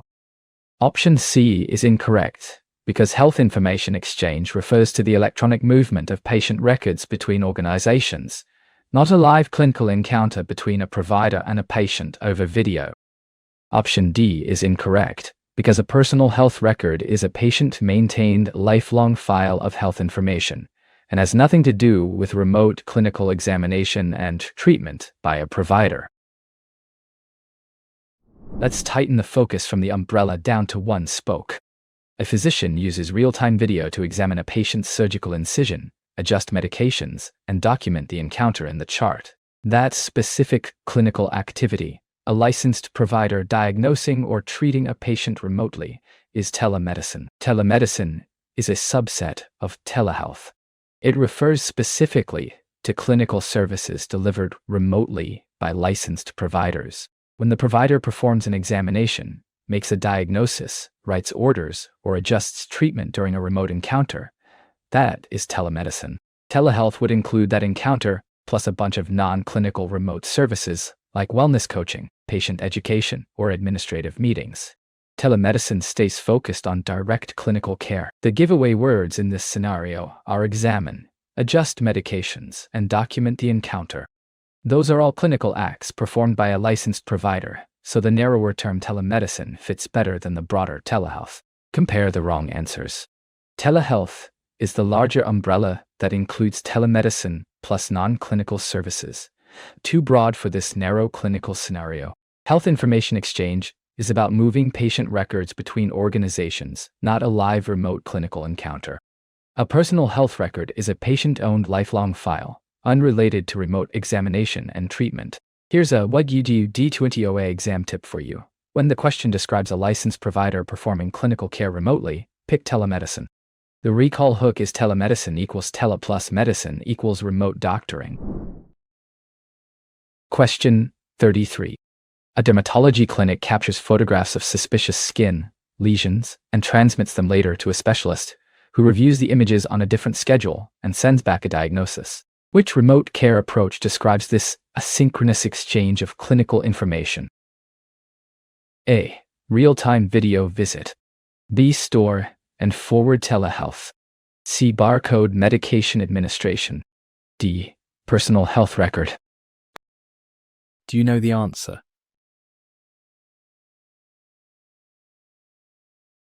Correct answer. B. Store and forward telehealth. Option B is correct, because store and forward telehealth captures clinical images, videos, or data and transmits them asynchronously to a specialist who reviews the material later and sends back interpretation or a diagnosis. Option A is incorrect, because a real-time video visit is a synchronous encounter where the provider and patient meet live over video, which is the opposite of the asynchronous pattern described in the scenario. Option C is incorrect, because barcode medication administration is a bedside safety process that scans patient wristbands and medication labels, which has nothing to do with transmitting dermatology images to a specialist. Option D is incorrect, because a personal health record is a patient-maintained lifelong file of health information, not a clinical workflow for sending images between providers on a delayed schedule. Here's the concept tested here. A dermatology clinic captures photos of suspicious skin lesions and sends them later to a specialist who reviews the images on a different schedule and sends back a diagnosis. No live video, no synchronous encounter. The images travel now, the specialist reads them later. That asynchronous workflow is store and forward telehealth. Store and forward telehealth captures clinical data, images or video, stores it, and forwards it to another provider for review at a different time. The sending clinician and the receiving specialist never need to be online together. The specialist reviews the content whenever their schedule allows, usually within a defined turnaround window, and returns an interpretation or diagnosis. This model works great for dermatology photos, radiology images, teleechocardiograms, and teleophthalmology scans. Turnaround is usually hours to days, much faster than an in-person specialist referral, with far less travel for the patient. Compare the other options. A real-time video visit is a live synchronous encounter, the opposite of asynchronous. Barcode medication administration is a bedside safety scan during dosing, unrelated to image transmission. A personal health record is a patient-owned lifelong file, not a clinical workflow for image review. Here's a D220 OA exam tip for you.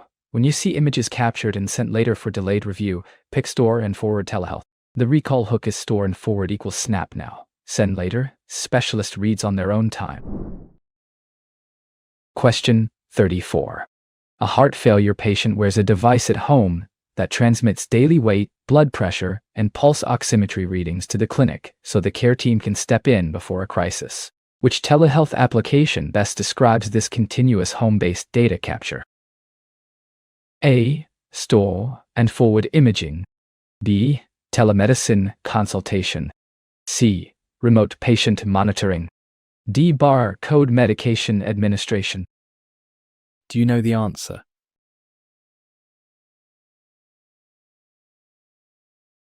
Correct answer. C. Remote patient monitoring.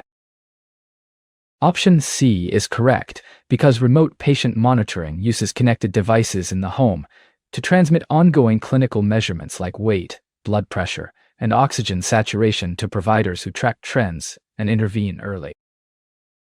Option A is incorrect because store and forward imaging is used for single captured images or videos sent later for specialist review, rather than continuous daily transmission of vital signs from a home device. Option B is incorrect because a telemedicine consultation is a live provider-patient encounter focused on diagnosis or treatment during a single session, not continuous automated transmission of home device readings. Option D is incorrect because barcode medication administration happens at the bedside when a nurse scans a wristband and medication label, which has no connection to transmitting vital signs from a patient's home. Let's sort out which telehealth application fits this scenario. A heart failure patient wears a device at home that sends daily weight, blood pressure, and pulse oximetry readings to the clinic so the care team can step in before a crisis. That continuous home-based data capture is remote patient monitoring, or RPM. RPM uses connected devices placed in the patient's home to transmit ongoing clinical measurements to providers. The measurements flow in automatically, often daily or several times a day, and the clinic's monitoring team reviews the data looking for trends. If a heart failure patient gains 3 pounds overnight, that spike signals fluid retention, and the care team can intervene with a diuretic adjustment before the patient ends up in the ED. That proactive early intervention is the whole point of RPM.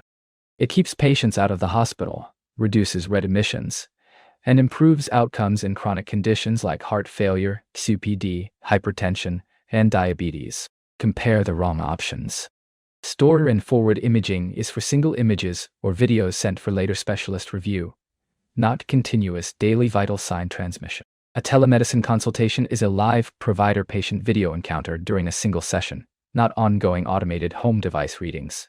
Barcode medication administration scans patient wristbands at the bedside, unrelated to home monitoring. Here's a UGD 220 exam tip for you. When you see home device plus continuous daily data transmission, pick remote patient monitoring. The recall hook is RPM equals readings passed in daily from the patient's home. Question 35. A rural clinic sets up video consultations with specialists located hundreds of miles away to serve patients who cannot travel due to distance, cost, or mobility limitations. Which primary benefit does this application of telehealth technology most directly achieve?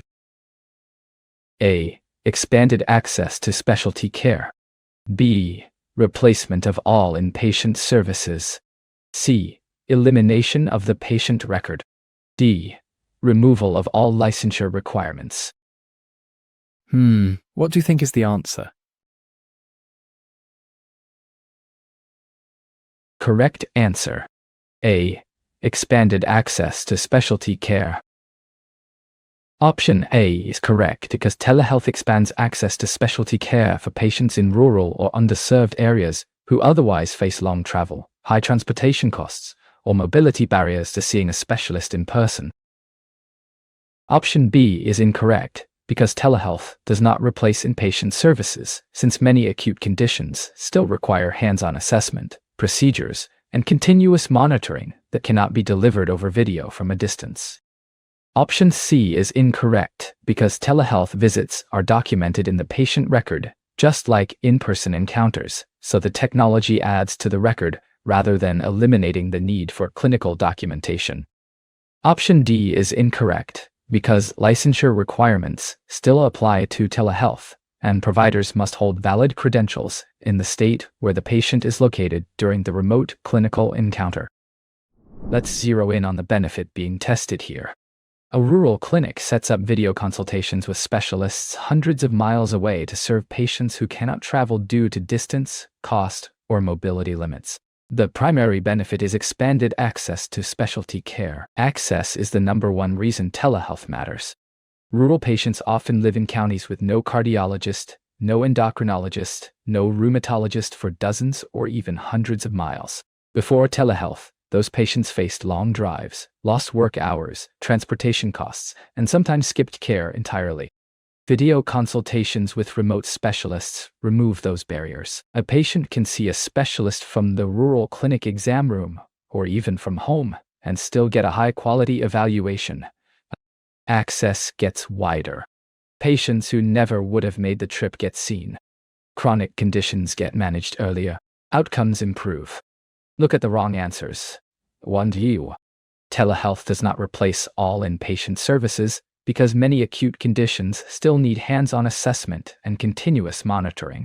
Telehealth does not eliminate the patient record, since every telehealth encounter must be documented just like an in-person visit.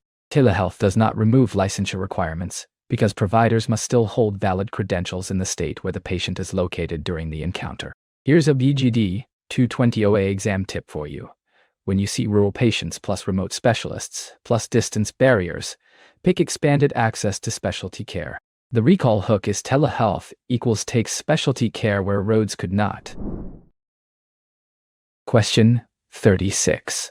Compliance officer schedules annual HIPAA training for all staff, writes updated privacy policies, and documents sanctions for violations. Under HIPAA, which category of safeguard covers these policy, procedure, and workforce management activities inside an organization? A. Physical safeguard. B. Clinical safeguard. C. Technical safeguard. D. Administrative safeguard. Can you guess the answer?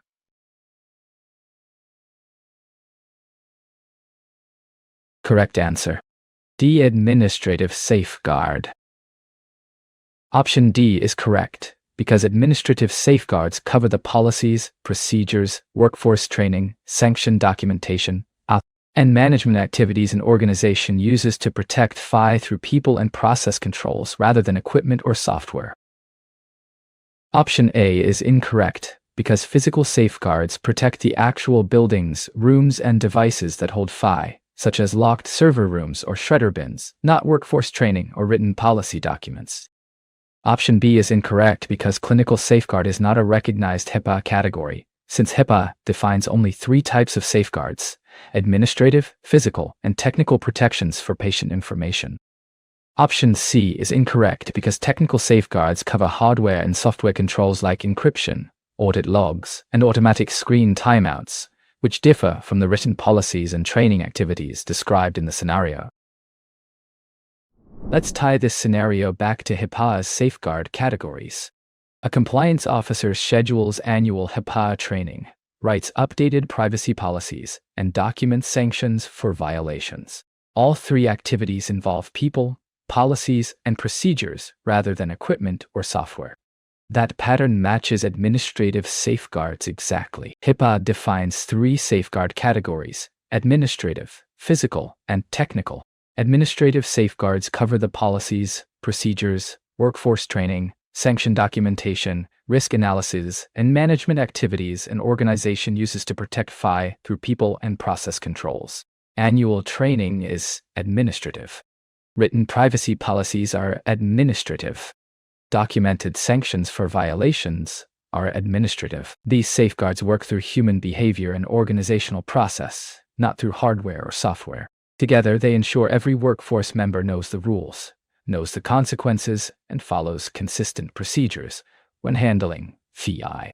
Now knock out the wrong answers. Physical safeguards protect the actual buildings, rooms, and devices that hold FI, like locked server rooms or shredder bins, not training sessions or written policies. Clinical safeguard is not a recognized HIPAA category, since HIPAA only defines 3 types.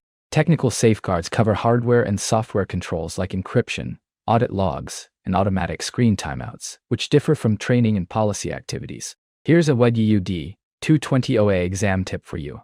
When you see policies, procedures, training, or sanctions, pick administrative safeguard. The recall hook is administrative equals activities done by people through policy and paperwork. Question 37. A team turns on database encryption, forces automatic screen timeouts, and configures unique user logins tied to audit logs. Under HIPAA's safeguard categories, which type of protection covers these technology-based controls that defend electronic protected health information? A. Administrative safeguard. B. Physical safeguard. C. Technical safeguard. D. Procedural safeguard. Can you guess the answer?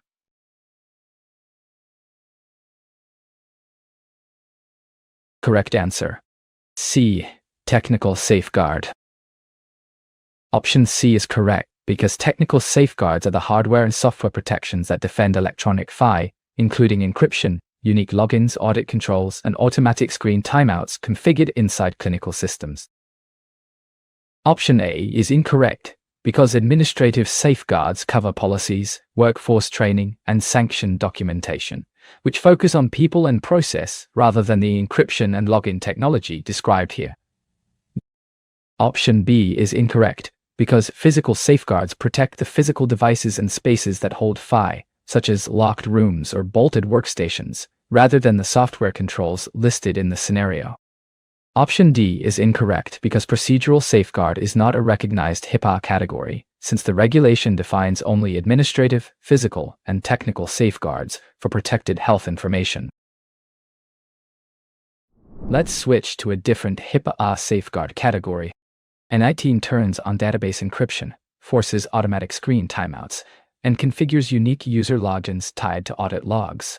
These are technology controls built into hardware and software. That bucket is technical safeguards. Technical safeguards under HIPAA cover the hardware and software protections that defend electronic FI. They include encryption that scrambles data at rest and in transit, unique user logins that identify each user accessing the system, audit logs that record who did what and when, access controls that limit what each role can do, and automatic screen timeouts that lock idle workstations. Every item in the scenario fits this category because every item is a technical control configured inside a system, not a written policy or a locked door. Technical safeguards work when the software is running. The administrative category writes the rules. The physical category locks the hardware. The technical category makes the software itself enforce the rules through code. Compare the wrong answers. Administrative safeguards cover policies, workforce training, and sanction documentation, focused on people and process, not encryption or login configuration. Physical safeguards protect the physical devices and spaces that hold PHI, like locked rooms or bolted workstations, not software controls. Procedural safeguard is not a recognized HIPAA category, since HIPAA only defines 3 types: administrative, physical, and technical. Here's a D220 OA exam tip for you. When you see encryption, logins, audit logs, or screen timeouts, pick technical safeguard. The recall hook is technical equals tech tools built into the system. Question 38. A patient downloads an app where she enters her own allergy list, medications, and immunization history, so she can carry a complete record between providers. Which patient-controlled record best describes this personally maintained lifelong health file? A. Personal health record. B. Electronic medical record. C. Electronic health record. D. Clinical data warehouse. What do you think is the answer?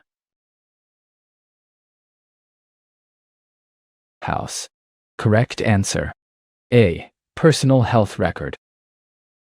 Option A is correct, because a personal health record is a lifelong health file owned and managed directly by the patient, who enters and controls information like allergies, medications, and immunizations across different providers.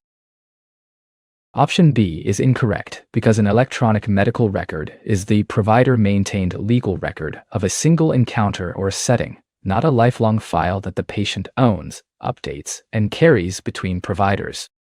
Option C is incorrect, because an electronic health record is a provider-managed lifelong record across multiple care settings, still maintained by clinicians rather than owned and controlled by the patient. Option D is incorrect, because a clinical data warehouse is a large institutional database used for analytics and research, not a personal health file that an individual patient maintains through a consumer app. Here's the record type being described. A patient downloads an app where she enters her own allergies, medications, and immunization history. She owns the record, she updates the record, and she carries that record with her between providers. That patient-controlled lifelong file is a personal health record, or PRR. AAR is a health record that the patient creates, owns, and manages. The patient decides what to enter, what to share, and which providers to forward the record to. Unlike an EAR or EMR, which are provider-maintained, a PRR belongs entirely to the patient. PRRs often live inside consumer apps or patient portals where the patient logs allergies, medications, immunizations, conditions, and test results. The goal is continuity, letting the patient carry a complete personal record between different providers who may not share electronic systems. Compare the wrong options. An electronic medical record is the provider-maintained legal record of a single encounter or setting, not a lifelong patient-owned file. An electronic health record is a provider-managed lifelong record across multiple care settings, still maintained by clinicians rather than owned and controlled by the patient. A clinical data warehouse is a large institutional database used for analytics and research, not a personal health file an individual patient maintains through a consumer app. Here's a D220 OA exam tip for you. When you see patient enters their own data, patient owns, patient manages, pick personal health record. The recall hook is PRR equals patient holds the record.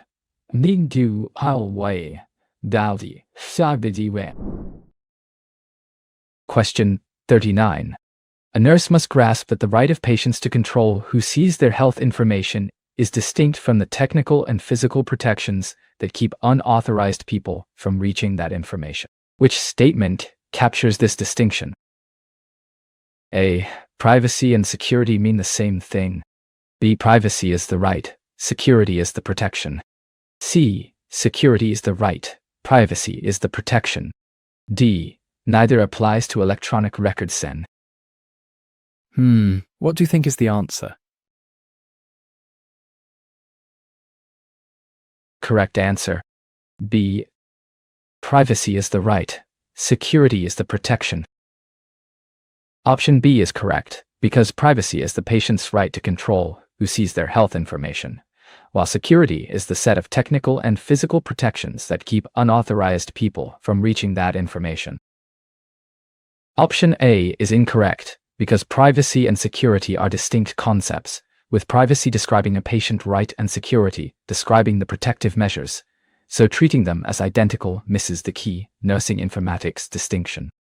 Option C is incorrect, because the roles are reversed, since security is not a patient right and privacy is not the protective mechanism, so this answer flips the correct relationship between the two ideas. Option D is incorrect, because both privacy and security apply directly to electronic records under HIPAA, which requires covered entities to protect EFI and respect patient rights to control disclosure. Let's nail down a distinction that nurses often confuse. Privacy and security sound similar, but they are not the same thing. The correct statement is privacy is the right, security is the protection. Privacy is a right. It belongs to the patient. A patient has the right to control who sees their health information, who it gets shared with, and under what conditions. Privacy lives in the realm of policy, law, and patient autonomy. HIPAA protects privacy by giving patients specific rights, the right to access their records, to request amendments, and to know how their FI is used. Security is different. Security is the set of protections, the technical and physical measures that keep unauthorized people from reaching the information. Encryption, firewalls, locked server rooms, unique logins, audit trails, all of these are security measures. Security exists to enforce privacy. Without security controls, privacy rights would be meaningless because anyone could reach the data. Simple way to remember it: privacy is what the patient is entitled to. Security is what the organization does to deliver that entitlement. Compare the wrong options. Option A treats privacy and security as identical, which misses the key informatics distinction. Option C flips the definitions and puts security on the patient side and privacy on the organizational side, which reverses the real relationship. Option D claims neither applies to electronic records, which is flatly wrong since HIPAA requires both. Here's a D220 OA exam tip for you. Privacy is the right the patient has. Security is what keeps that right real. The recall hook is privacy equals patient right, security equals safeguards. Question 40. A primary care provider sends a patient's referral package, including recent lab results and imaging reports, directly to a cardiologist who is expecting the information for a scheduled appointment. Which type of health information exchange describes this planned provider-to-provider transfer? A. Query-based exchange. B. Consumer-mediated exchange. C. Broadcast exchange. D. Directed exchange. Do you know the answer?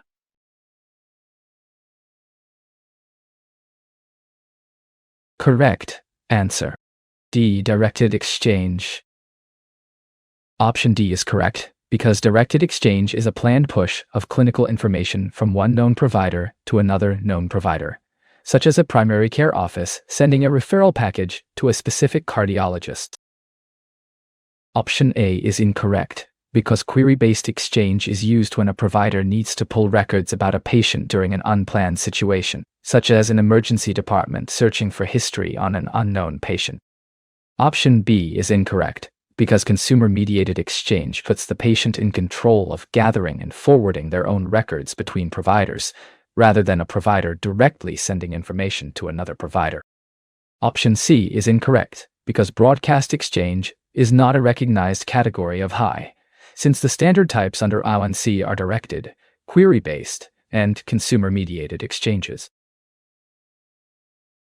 Let's finish with a classic HIPAA scenario.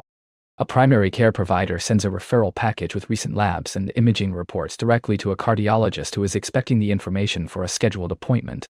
Known sender, known receiver. Der planned transfer. That specific workflow is directed exchange. Directed exchange is one of 3 recognized health information exchange types defined by the Office of the National Coordinator. It supports coordinated care by pushing clinical information from one known provider to another known provider, when both sides already have an established relationship. A primary care office sending a referral package to a specific cardiologist is the textbook example. The sender packages the records, the receiver knows exactly what is coming, and the exchange happens over secure direct messaging. Compare the other two ONUN-C categories. Query-based exchange is used for unplanned situations, like an emergency department needing to pull records on an unknown patient with no established provider relationship. That is not what is happening here, since this is a planned referral. Consumer-mediated exchange puts the patient in the middle, gathering and forwarding their own records between providers. That is also not this scenario, since the providers are exchanging directly without the patient as intermediary. Broadcast exchange is not a recognized ONUN-C category, since only directed, query-based, and consumer-mediated exchanges are standard. Here's a D220 OA exam tip for you. When you see a planned transfer between two known providers, pick directed exchange. The recall hook is directed equals direct line from one known provider to another. Question 41.0.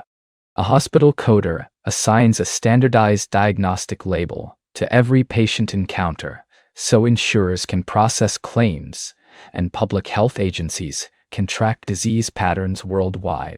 Which internationally recognized classification system best fits this billing and epidemiology purpose? A. International Classification of Diseases 10th Revision. B. Health Level 7 International.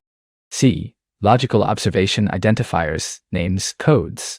D. Systematized Nomenclature of Medicine. Can you guess the answer?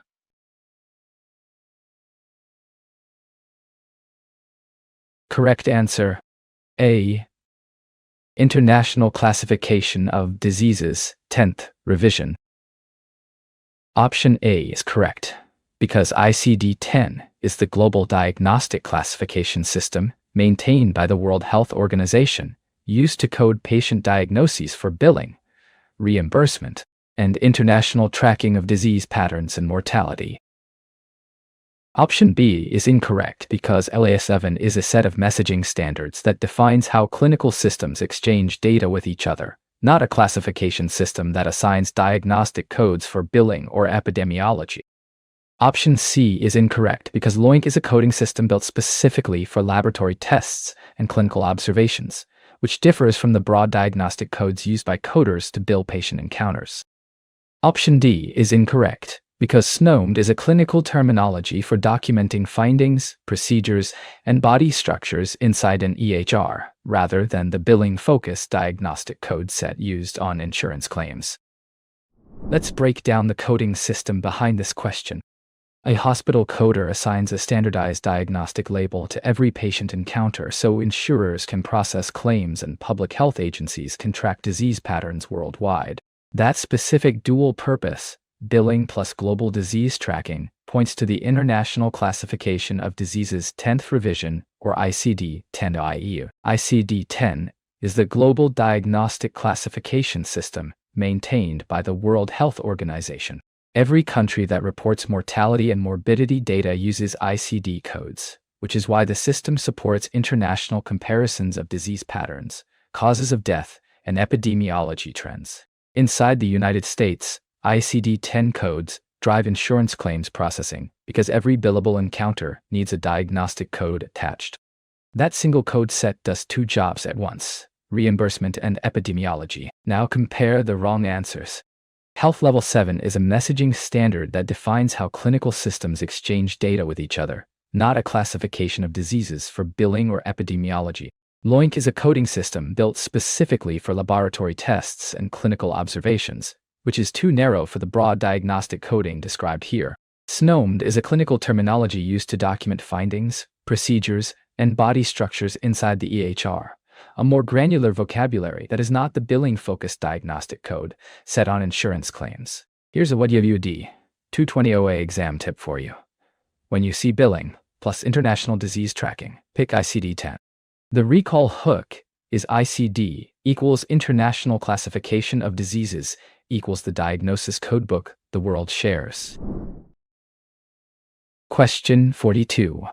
A clinical documentation specialist needs a multilingual vocabulary that covers clinical findings, procedures, body structures, and organisms to support precise EAR documentation beyond simple billing codes. Which standardized terminology best meets this need? A. Health Level 7. B. International Classification of Diseases. C. Systematized Nomenclature of Medicine. D. Continuity of Care Document. Do you know the answer?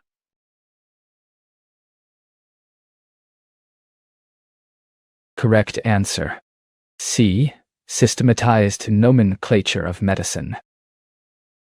Option C is correct because SNOMED-CT is a multilingual clinical terminology covering findings, procedures, body structures, and organisms, designed for precise EA documentation that goes well beyond the limited scope of diagnostic billing codes.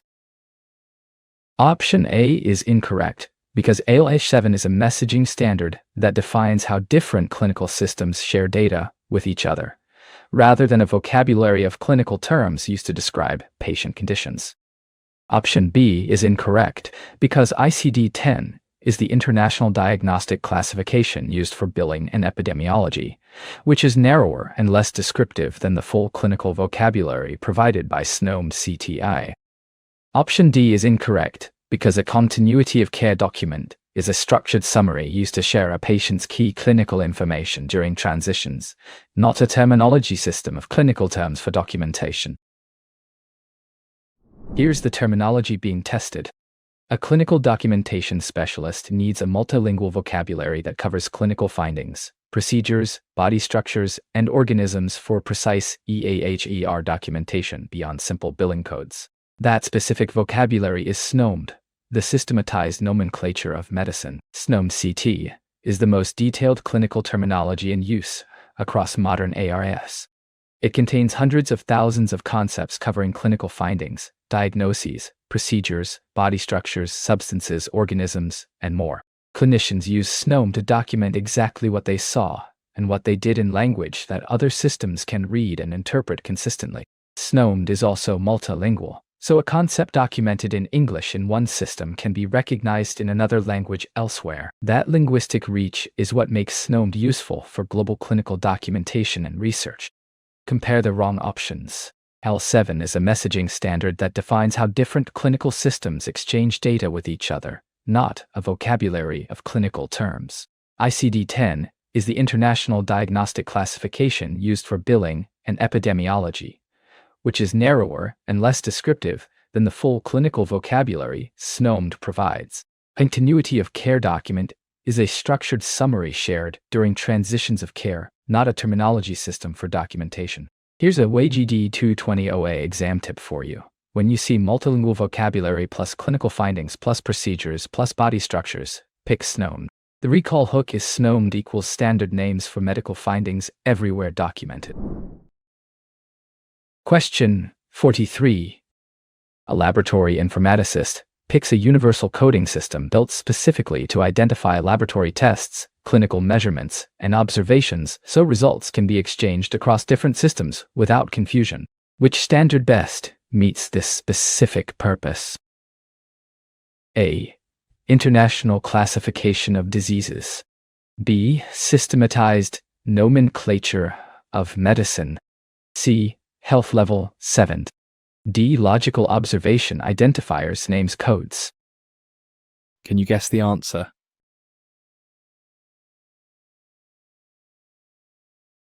Correct answer. D. Logical Observation Identifiers Names Codes.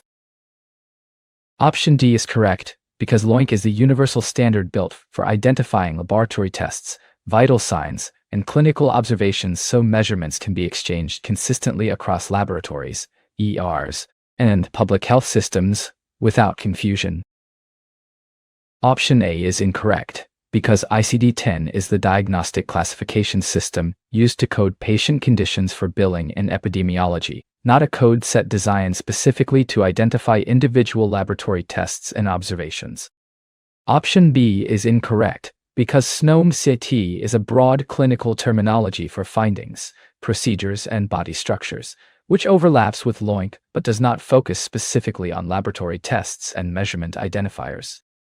Option C is incorrect because L7 defines messaging standards for how clinical systems exchange data with each other, not the code set inside those messages that identifies each specific laboratory test result. Let's dig into the coding system built for the lab. A laboratory informaticist needs a universal code system that identifies laboratory tests, clinical measurements, and observations so results can be exchanged across different systems without confusion. That specific purpose belongs to LOINC, the Logical Observation Identifiers, Names, and Codes. LOINC is the universal standard for identifying observations, measurements, and the laboratory tests. Every lab test, from a basic complete blood count to a specialized genetic panel, gets a unique LOINC code. That code travels with the result wherever it goes. When a lab value crosses from a lab system into an EAR, or from one hospital to another, LOINC is the label that keeps the meaning clear. Without a shared identifier, a sodium result from Lab A could get confused with a slightly different test from Lab B. LOINC solves that problem by giving every measurement a single global identifier. It also covers vital signs, clinical observations, and survey instruments, but its core purpose centers on lab tests and measurement identifiers. Compare the wrong options. ICD-10 is the diagnostic classification used to code patient conditions for billing and epidemiology, not a code set for identifying individual lab tests. SNOMED CT is a broad clinical terminology for findings, procedures, and body structures, which overlaps with LOINC but does not focus specifically on lab test identifiers. L7 defines messaging standards for how systems exchange data, not the code inside those messages that identifies each test. Here is a D220 OA exam tip for you. When you see lab test identifiers or clinical observations exchanged across systems, pick LOINC. The recall hook is LOINC equals labs, observations identified by name and code. Question 44.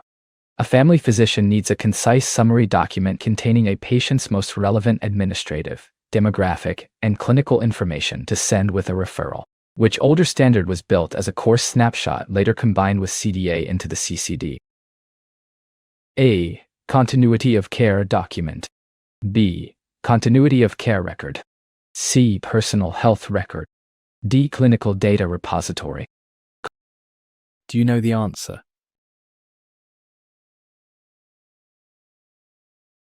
Correct answer. B. Continuity of care record.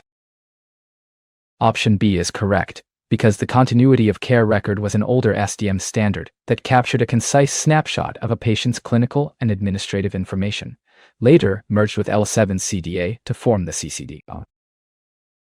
Option A is incorrect, because the continuity of care document is the newest standard that combined CCR content with L7's clinical document architecture, so it is the product of the merger rather than the older snapshot format. Option C is incorrect because a personal health record is a lifelong patient-owned file of health information, not a clinical summary standard designed to travel with a referral between two providers. Option D is incorrect because a clinical data repository is a large back-end database used to collect and store patient data across systems, not a document standard that summarizes a patient for referral purposes.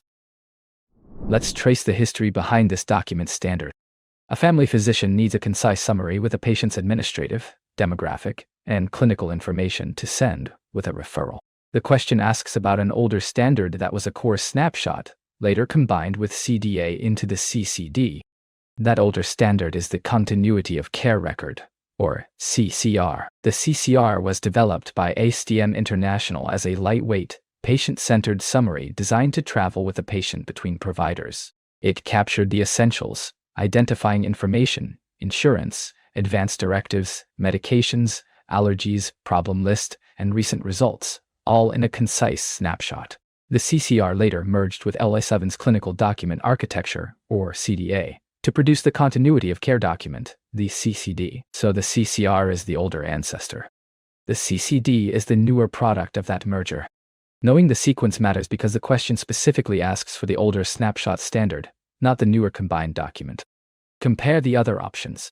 The Continuity of Care document is the newer standard that resulted from merging CCR content with L7 CDA, so it is the product, not the older snapshot. A personal health record is a lifelong patient-owned file of health information, not a clinical summary standard for referrals. A clinical data repository is a large back-end database used to collect and store patient data across systems, not a document standard for summaries. Here's a D220 OA exam tip for you. When you see older STM snapshot standard plus precursor to CCD, pick continuity of care record. The recall hook is CCR came first, record before document. Question 45. Vice. A patient uses a portal to gather her records from 3 different health systems, review them, and then decide which documents to forward to a new specialist. Which type of health information exchange puts the patient in direct control of the record flow? A. Consumer-mediated exchange. B. Directed exchange. C. Query-based exchange. D. Passive exchange. Can you guess the answer?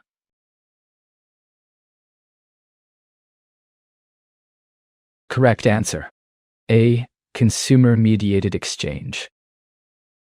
Option A is correct, because consumer-mediated exchange gives the patient direct control over gathering their records from multiple health systems, reviewing them, and deciding which documents get forwarded to a new provider. Option B is incorrect, because directed exchange describes a plan provider to provide a transfer, such as a primary care office sending a referral package to a specialist without the patient acting as the middle step. Option C is incorrect, because query-based exchange is used by providers who need to pull records during unplanned situations, like emergency department visits, not a patient-driven review of personal records across systems. Option D is incorrect, because passive exchange is not a recognized ONC category, since the 3 standard HI types are directed, query-based, and consumer-mediated exchanges. Here's the HI type being tested. A patient uses a portal to gather her records from 3 different health systems, review them, and then decide which documents to forward to a new specialist. The patient sits in the driver's seat. That patient-controlled flow is consumer-mediated exchange. Consumer-mediated exchange is one of 3 recognized health information exchange types defined by the Office of the National Coordinator. The patient acts as the middleman. She pulls records from providers, reviews them, and chooses which ones to share with other providers or specialists. This model gives patients direct control over their own health data and supports patient engagement as a core value in modern informatics. A portal that lets a patient aggregate records from multiple hospitals and then forward a chosen subset to a new specialist is the textbook example.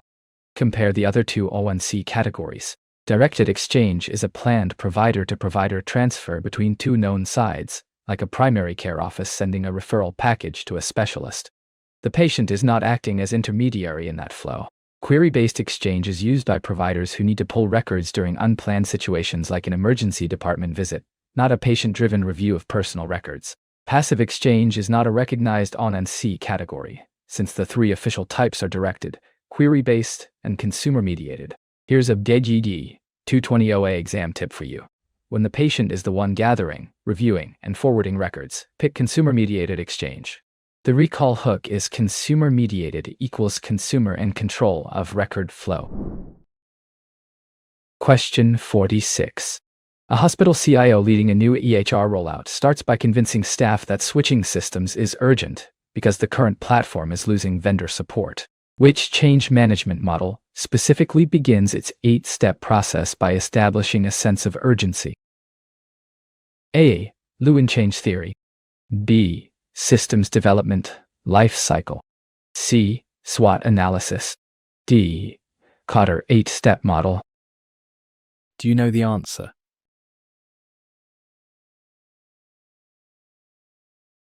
Correct answer. D. Kotter 8-step model. Option D is correct, because Kotter's 8-step change model begins by establishing a sense of urgency, giving leaders a clear starting point for motivating staff before forming coalitions and building the vision for change. Option A is incorrect, because Lewin's change theory uses 3 stages, unfreeze, change, and refreeze, not 8 steps, and does not start with the specific language of establishing urgency at the front of the process. Option B is incorrect, because the systems development lifecycle is a project management framework for selecting, implementing and maintaining information systems, not a people-focused model for leading organizational change.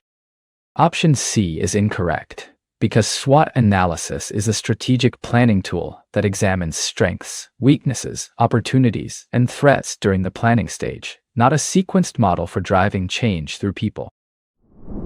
Let's examine the change model behind this scenario. A hospital CIO rolling out a new EHR starts by convincing staff that switching systems is urgent because the current platform is losing vendor support. That first move, establishing a sense of urgency, is the opening step of Kotter's 8-step model. Kotter's model walks a leader through 8 sequential steps for driving major change inside an organization. Step 1 is create a sense of urgency. Step 2 builds a guiding coalition. Step 3 forms a strategic vision. Step 4 enlists a volunteer army. Step 5 enables action by removing barriers. Step 6 generates short-term wins. Step 7 sustains acceleration. Step 8 anchors the change in the culture. The very first step, and the fingerprint of this scenario, is urgency. People do not change unless they feel a compelling reason to move, and losing vendor support is exactly the kind of burning platform that creates urgency. Compare the wrong answers. Lewin's change theory uses 3 stages: unfreeze, change, and refreeze, which is a different framework that does not specifically open with the language of urgency. The system's development lifecycle is a project management framework for selecting, implementing, and maintaining information systems, not a people-focused change model. SWOT analysis is a strategic planning tool that examines strengths, weaknesses, opportunities, and threats, not a sequence model for driving change through people. Here's a D220 OA exam tip for you. When you see 8 steps, plus begin with urgency, pick Kotter. The recall hook is Kotter equals kickoff with urgency, then 7 more steps. Question 47. A selection committee compares a vendor's proposed EHR features against the hospital's required workflow capabilities and identifies missing functions that the vendor must build before purchase. Which analysis technique describes this systematic comparison between needs and offered features? A. SWOT analysis. B. Scope creep. C. Gap analysis. D. Pilot testing. Do you know the answer?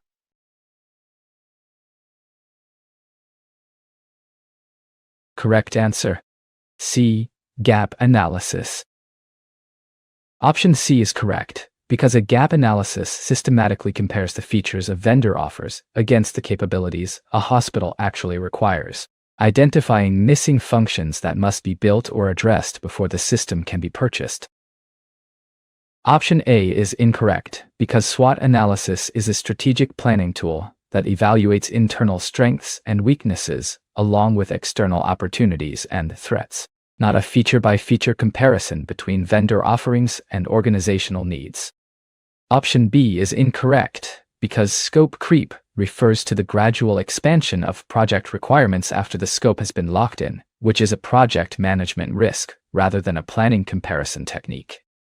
Option D is incorrect, because pilot testing is an implementation strategy that rolls a system out to one site first to catch issues, not the planning stage comparison between vendor features and required workflows. Here's the analysis technique being tested. A selection committee compares a vendor's proposed EHR features against the hospital's required workflow capabilities. They identify missing functions the vendor must build before the purchase. That systematic feature-by-feature comparison between what is needed and what is offered is a gap analysis. A gap analysis is a planning stage tool that maps the difference between where you want to be and where you currently are, or in this case, between what the hospital needs and what the vendor is offering. The team lists required capabilities on one side, the vendor's actual features on the other, and every missing capability becomes a visible gap. Those gaps become requirements the vendor must meet before the contract closes, or they become risks the committee must weigh against the vendor's other strengths. Gap analysis is how selection committees avoid buying a system that looks great on paper but cannot support the actual work. Compare the wrong answers. SWOT analysis is a strategic planning tool that evaluates internal strengths and weaknesses, along with external opportunities and threats, not a feature-by-feature comparison between offerings and needs. Scope creep is the uncontrolled growth of project requirements after the scope is locked, a project management risk rather than a planning comparison.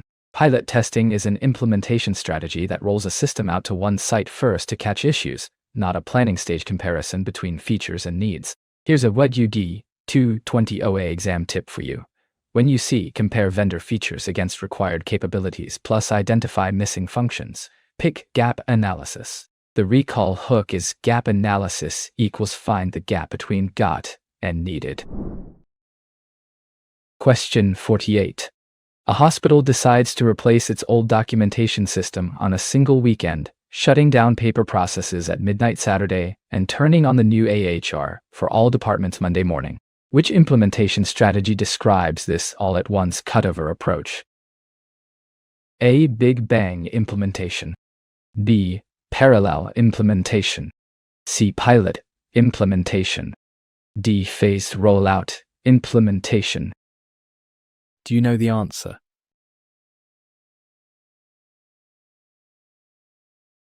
Correct answer.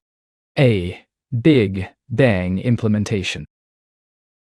Option A is correct, because a Big Bang implementation retires the old system and activates the new system across the entire organization at one fixed moment, which matches the single weekend cutover described in the scenario.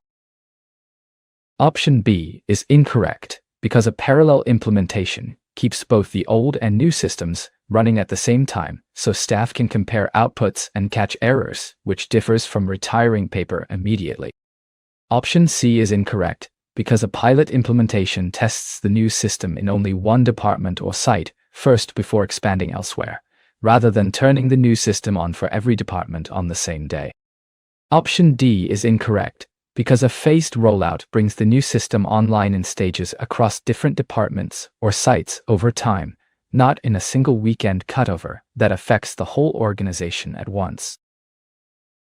Let's decode this implementation strategy.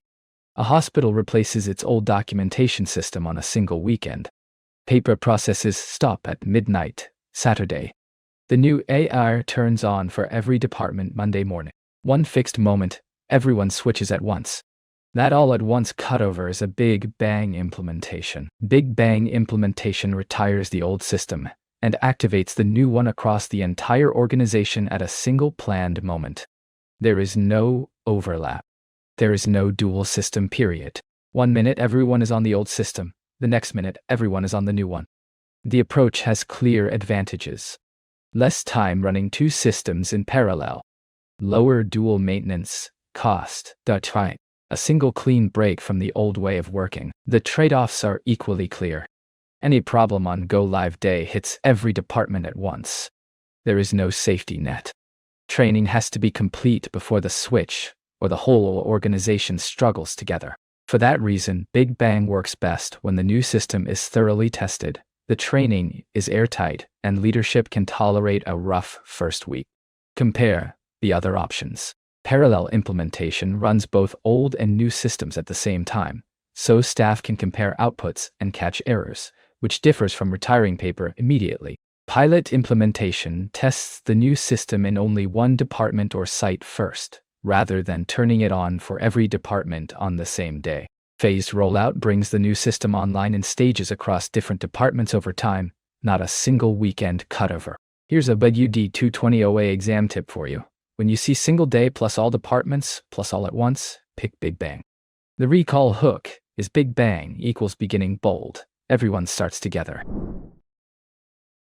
Question 49. A hospital tests its new EHR and only one outpatient clinic for 3 months to catch workflow issues before rolling the system out to the rest of the organization. Which implementation strategy describes this small-scale, limited-site trial approach? A. Big Bang implementation. B. Parallel implementation. C. Phased rollout implementation. D. Pilot implementation. What do you think is the answer? Correct answer. D. Pilot implementation. Option D is correct, because a pilot implementation rolls the new system out to a single site or department first, giving the team a controlled setting to catch workflow issues before expanding to the rest of the organization. Option A is incorrect, because a big bang implementation retires the old system and activates the new system for every department on the same day, rather than limiting the trial to one clinic for 3 months. Option B is incorrect, because a parallel implementation runs the old and new systems at the same time across the organization so staff can compare results, which is a dual system approach rather than a single site trial. Option C is incorrect, because a phased rollout activates the system across different departments or sites in planned stages over time, not a single extended trial confined to one outpatient clinic. Let's unpack this implementation approach. A hospital tests its new EHR in only one outpatient clinic for 3 months to catch workflow issues before rolling the system out to the rest of the organization. 1 site. Limited scope. Extended trial period. That small-scale, controlled rollout is a pilot implementation. A pilot implementation activates the new system in a single department or site first while the rest of the organization keeps running the old system.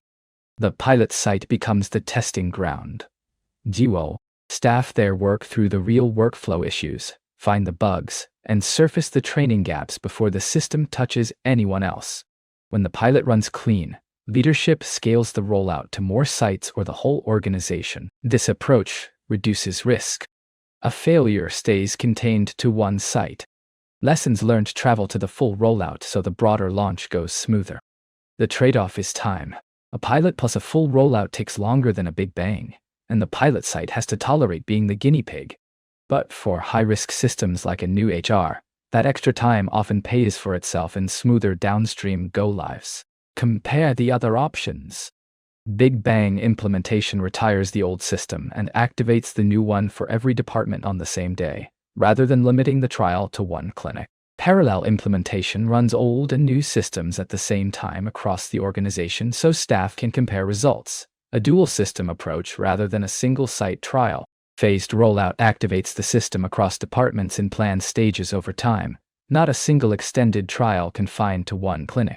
Here's a YGU 220 OA exam tip for you. When you see single site plus controlled trial plus before broader rollout, pick pilot implementation. The recall hook is pilot equals proves it works at one place first. Question 50. A clinic runs its old paper documentation and new AAR at the same time for several weeks, with staff entering every patient encounter into both systems to catch errors and verify accuracy before fully retiring paper. Which implementation strategy describes this dual system approach? A. Big Bang implementation. B. Pilot implementation. C. Parallel implementation. D. Phased rollout implementation. What do you think is the answer?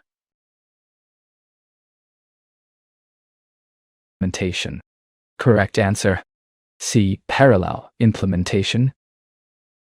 Option C is correct, because a parallel implementation keeps the old and new systems operating together so staff can compare outputs, catch errors, and verify accuracy before the older process is fully retired. Option A is incorrect because a Big Bang implementation retires the old system at one fixed moment and activates the new one immediately, which is the opposite of running both systems side by side for several weeks. Option B is incorrect because a pilot implementation limits the new system to one site or department for a controlled trial, rather than running the old and new processes together across the clinic at the same time. Option D is incorrect because a phased rollout brings the new system online in planned stages across different departments or sites, not a dual system period where every encounter is entered into both records at once. Here's the final implementation strategy. A clinic runs its old paper documentation and new EHR at the same time for several weeks. Every patient encounter gets entered into both systems. The team compares outputs, catches errors, and verifies accuracy before fully retiring paper. That dual system overlap is a parallel implementation. Parallel implementation keeps the old system and the new system running side by side during a defined transition period. Staff enter the same information into both systems. The outputs get compared, discrepancies get investigated, and accuracy gets verified before the old system is retired. It is the safest implementation strategy because if the new system fails, the old system is still live and operational. No data is lost. No patient care is interrupted. The trade-off is workload. Staff have to double document every encounter for weeks, which is exhausting and costly. Training has to cover both systems during the overlap. Some organizations burn out staff with parallel conversions, so the overlap period is usually kept as short as safety allows. For high-risk clinical systems where errors could harm patients, parallel implementation is often worth the pain. Compare the other options. Big Bang implementation retires the old system at one fixed moment and activates the new one immediately, the opposite of running both systems together. Pilot implementation limits the new system to one site or department for a controlled trial, rather than running old and new processes together across the clinic. Phased rollout brings the new system online in planned stages across different departments, not a dual system period where every encounter is entered into both records at once. Here's a D220 OA exam tip for you. When you see old and new systems running at the same time plus double entry to verify accuracy, pick parallel implementation. The recall hook is parallel equals pair running together, both systems side by side. You have reached the end of our first question set. For the free complete exam preparation, visit our website link in the description, where you find thousands more practice questions and comprehensive study guides. Thanks for studying with us today. See you in the next video.